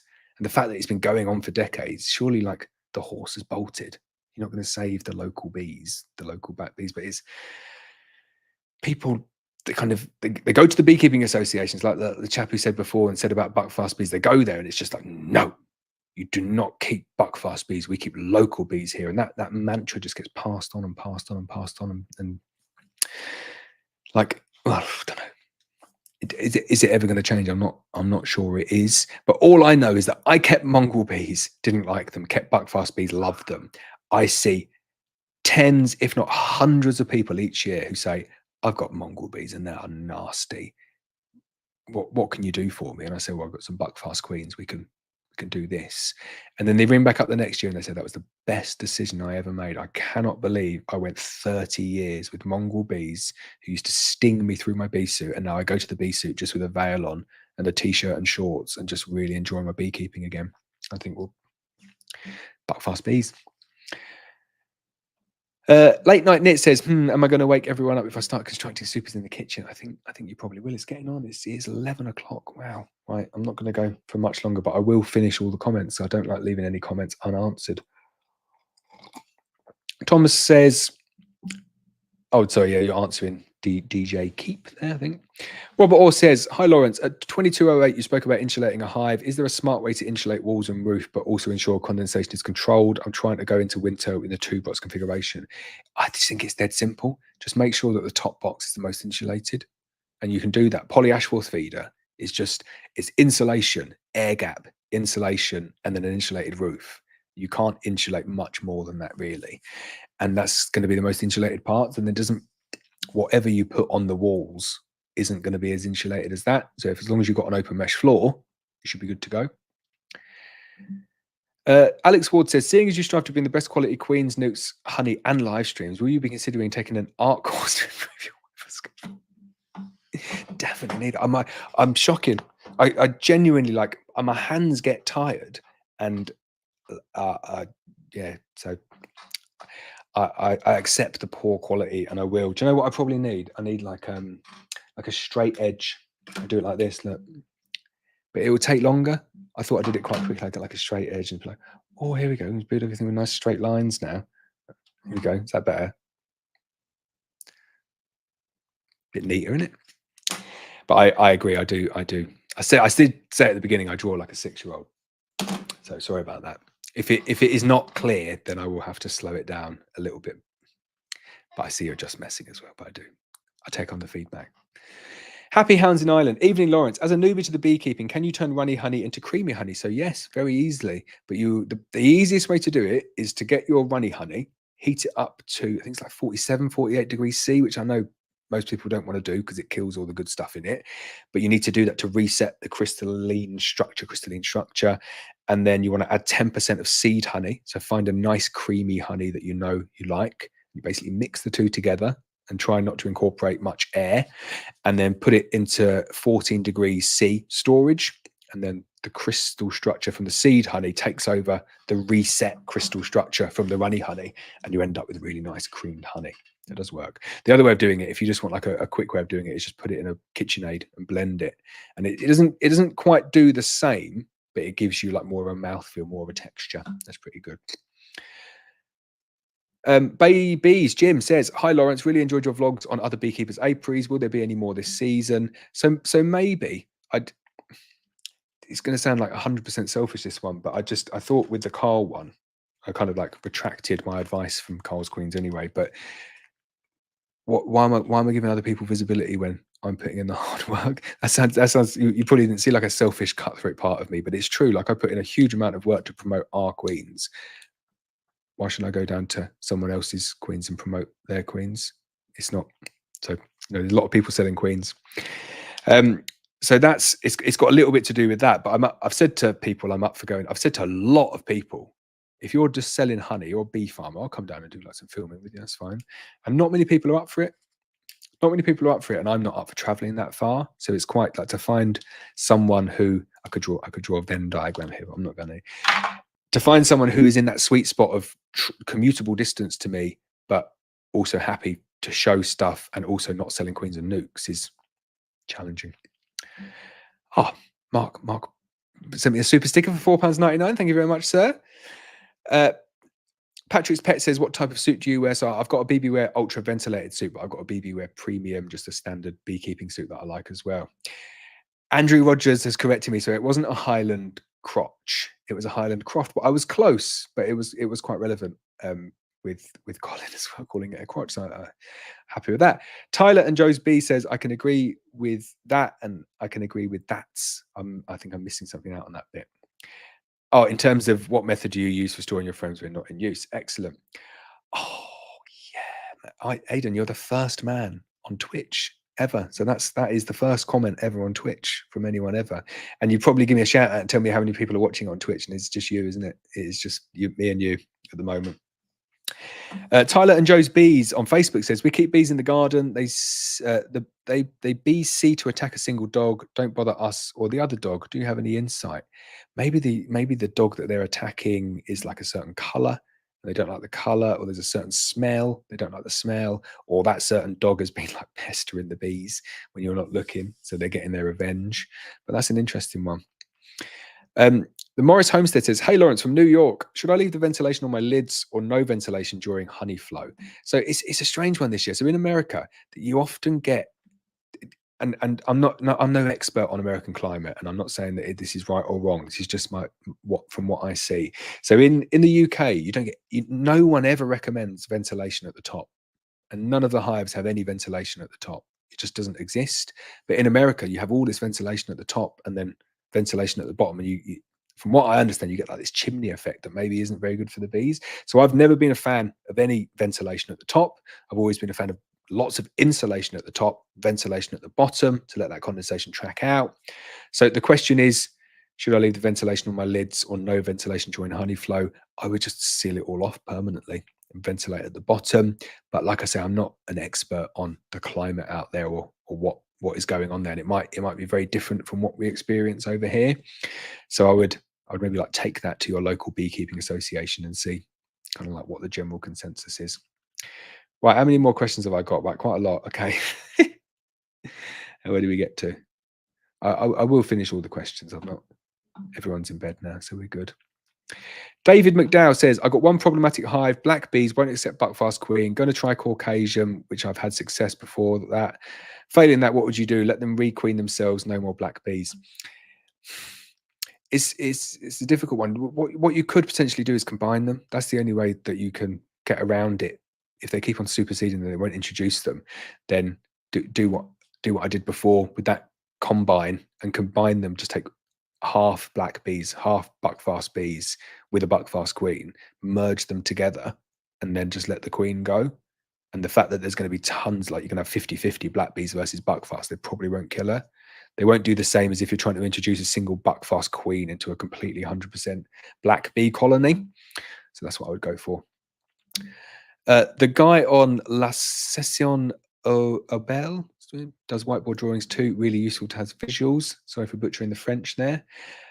BBB, evening. Jumped in late, I see. Hope you're all doing well. Good to see you. Dan Fogarty says, have you tried the Paradise Smart Beehive? I have. I'll be doing a video on that. I'm going there tomorrow. I've got 2, and they basically nearly filled all of their honey supers. Brilliant. BBB says, after a split using queen cells, how long do you wait for the first inspection, etc.? Finding that one tricky. Hope you and your family are doing well. All doing very, very well, thank you. So after split using queen cells, so basically from the day that the queen emerged, 3 weeks minimum. I wouldn't bother going in and looking, because if you, from the day that she emerges, maybe 3.5 weeks, if you count, so it's like 5 days for her to become sexually mature, and then if she's not mated within 3 weeks, she's a goner. So I just go back in after 3.5 weeks, and if she's there with eggs and brood and capped brood, all good. If there's nothing and she's there, I kill her. And then that's just a very efficient way of not doing multiple visits. Lorna says, I'm in my 2nd year of beekeeping in Loch Lomond area. I got a swarm last year. They were the most easy bees and good-natured. Lost my queen this year, but raised 2 cells. Sorry, raised 2 from queen cells. All good. Excellent to hear. Neil says, we've secured a few nice sites. I'd like to boost the Black Mountain Honey Bucky genetics here and a double brood national. How many drone frames would you run? So I wouldn't. Oh, so you're saying like to boost the genetics? So no more than 2. No more than 2. It's just a waste doing any more than 2, putting actual drone frames in. But you should get 2 fully drawn out. That's what I would go for. David says, do you need to be more careful about feeding end of season, especially if there's a strong ivy flow late on? So not really. I don't think like to get a huge amount of honey from the ivy, especially where you are, it's going to be so rare. Like you'd never get more than a super. You're probably going to get like half a super at best. And I know it's not like half a super's worth of honey in your brood box, but for me, the ivy is more important for the pollen that comes in. So I just forget that the ivy even yields that much and just feed them to weight. And if they get a little bit more, they'll burn it off somewhere. Neil says, as an autistic beat, may I say I love a diagram? Excellent. I'm the same. I do love a diagram. I'm very much a kinesthetic learner, but I do like my kind of like visual as well. And then it's audio. And then these weird people that read books. Oh my God. So I probably offended all the other beekeepers there. But I read a book. Yeah, I'll pick up a book. I'm going to read this book. Yeah. And I can't read fiction. So this has to be like a fact book, like a non-fiction, but I'll read it, get to the first page or second page, and I'm like, right, I'm going to read this page, fully take it seriously. And I get halfway down the page, and I'm like, wow, I just forgotten it all gone. So I go to the top and do it again, do that about 6 times, and then give up, and then don't read anymore. I can't read books. BBB says you can put it all in the washing machine. James said, ask them. They got amazing support regarding the ultra suit. So yeah, you can, and they did test on that as well. Yeah. So one of the tests they did was, they originally said you couldn't wash the suit over 40 degrees. So they said you can only wash it at 40 degrees. And then the MBU said, well, come on, don't be washing your suits at 40 degrees. If you're going to wash them, you need to wash them at least 60 to kill the bacteria, the EFB bacteria, if you got EFB on them. So they did some tests. So they gave, BBWare gave the MBU a few suits and said, there you go, test them. So they got EFB and AFB spores, or like bacteria and spores, depending on which one it was, put them on the suit, like smeared them in, washed them, and then tested them. And they said there were no remnants on after they washed them at 60 degrees, and the suits managed to do 60 degrees. So if you are going to wash them at 60 degrees C. Oh, nice tea. My Little Oasis says, hi, Laurence. Hello. Nice picture. Chester says, cheers for answering that, Laurence. I will stop feeding and then stick a super on. Thanks again. My pleasure.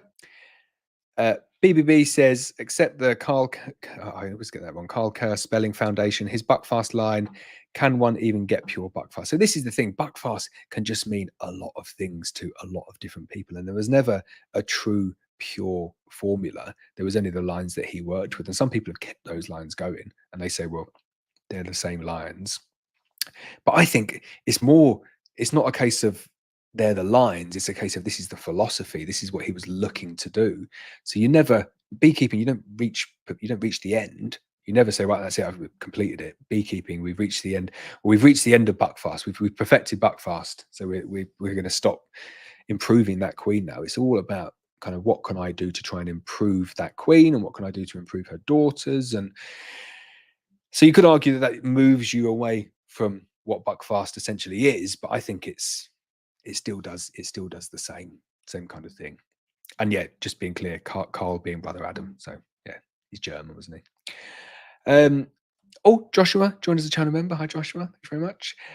David says, people from Ireland are obsessed with black bees. Mental. I bet they're probably buying Caucasian or the Dark Queens from Northumberland Honey Company. Tut tut. You laugh, but I have heard a number of stories of Carniolan queens being passed off as the darkest, purest AMM going. Reaper says, how do I treat signs of foul brood? So I think if you've got any inkling that you've got foul brood, you don't treat foul brood. You get the National Bee Unit in if you're in the UK, and you get them to send off some samples and confirm whether it is foul brood, and then take it from there. In America, a lot of people in America just like EFB is treated like sac brood over here. We don't even do anything with sac brood, but it's treated in that it's not really a big deal. Yeah, you're going to find EFB. Just treat it with antibiotics. So they use a lot of antibiotics on their bees in America and in Canada. Is that right? Is that wrong? I don't know. It's not necessarily something. The thing that I always think with it is that I think it masks it. And you do see people saying, well, it doesn't mask it. But why would you do it if it doesn't mask it? It doesn't stop the disease, doesn't kill the disease and stop it dead. Because if it did, there wouldn't be any EFB. So it clearly carries on and spreads and stuff. So I don't know. It'd be interesting. I'd love to see like proper detailed statistics on that in terms of like the effectiveness of it. And maybe you could like try it in the UK and see whether it worked. I don't know. Obviously not without the VMD signing it off. Thomas says, David McDowell, I don't know why people are obsessed with black bees. I've kept them for 2 years now and I'm always having problems with them. Terry says, thanks for all the information, Laurence. I'll be ordering some more queens for next week. Look forward to the next stream. Thanks again, mate. Cheers, Terry. My pleasure. BBB, it's a thumbs up. Good stuff. Where have we got to here? Robert Orr says, hi, Laurence. I've been using the Corex floor to my wooden hive as a temporary draft regulator over the last few days of bad weather. I live in northeast Cumbria. It appears to have had a massive positive effect. Yeah, so a lot of people do just use a solid floor the whole way. I really don't think there's a massive difference between the two. And if you've got like windy conditions, cold conditions, it's gonna keep the brood temperature way warmer, which means that they can draw out more frames, rear more brood. So there is an argument to not have open mesh floors. I definitely see the side of that. And Richard 100% solid floors. He doesn't like open mesh floors. Be True says, hey, Laurence, can I introduce a special genetic queen to buckfast bees? For example, Carniolan queen to buckfast bees, and is the process the same?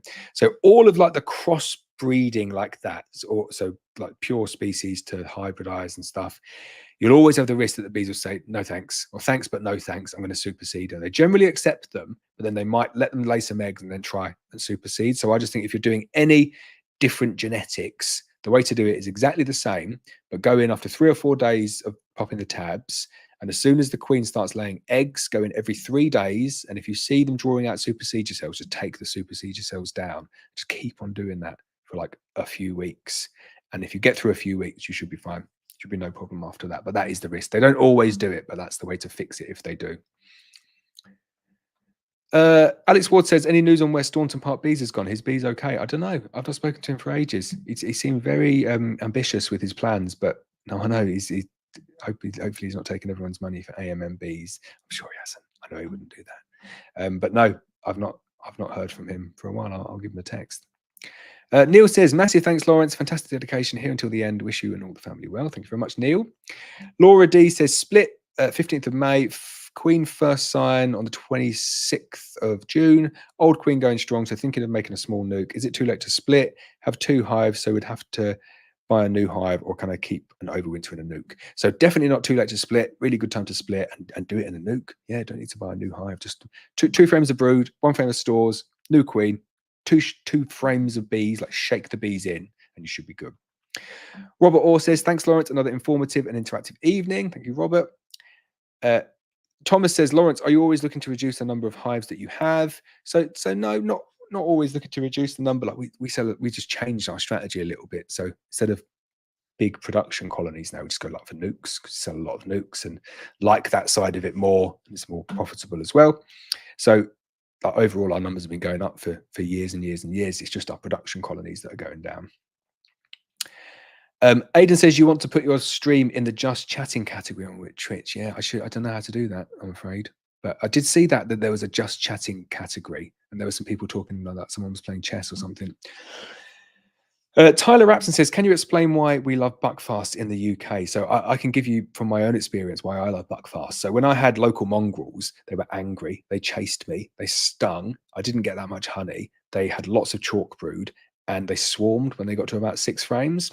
And then when I have buckfasts, they're very calm. They're very prolific. They produce loads of honey. They don't swarm anywhere near as much. They don't have anywhere near as many brood disorders like sac brood, chalk brood, or bald brood. And it just makes beekeeping like loads more fun. So that's how I like them. David says, great stream, still #1 in the country doing this. Thank you very much. Griff, I like Griff streams. They're good.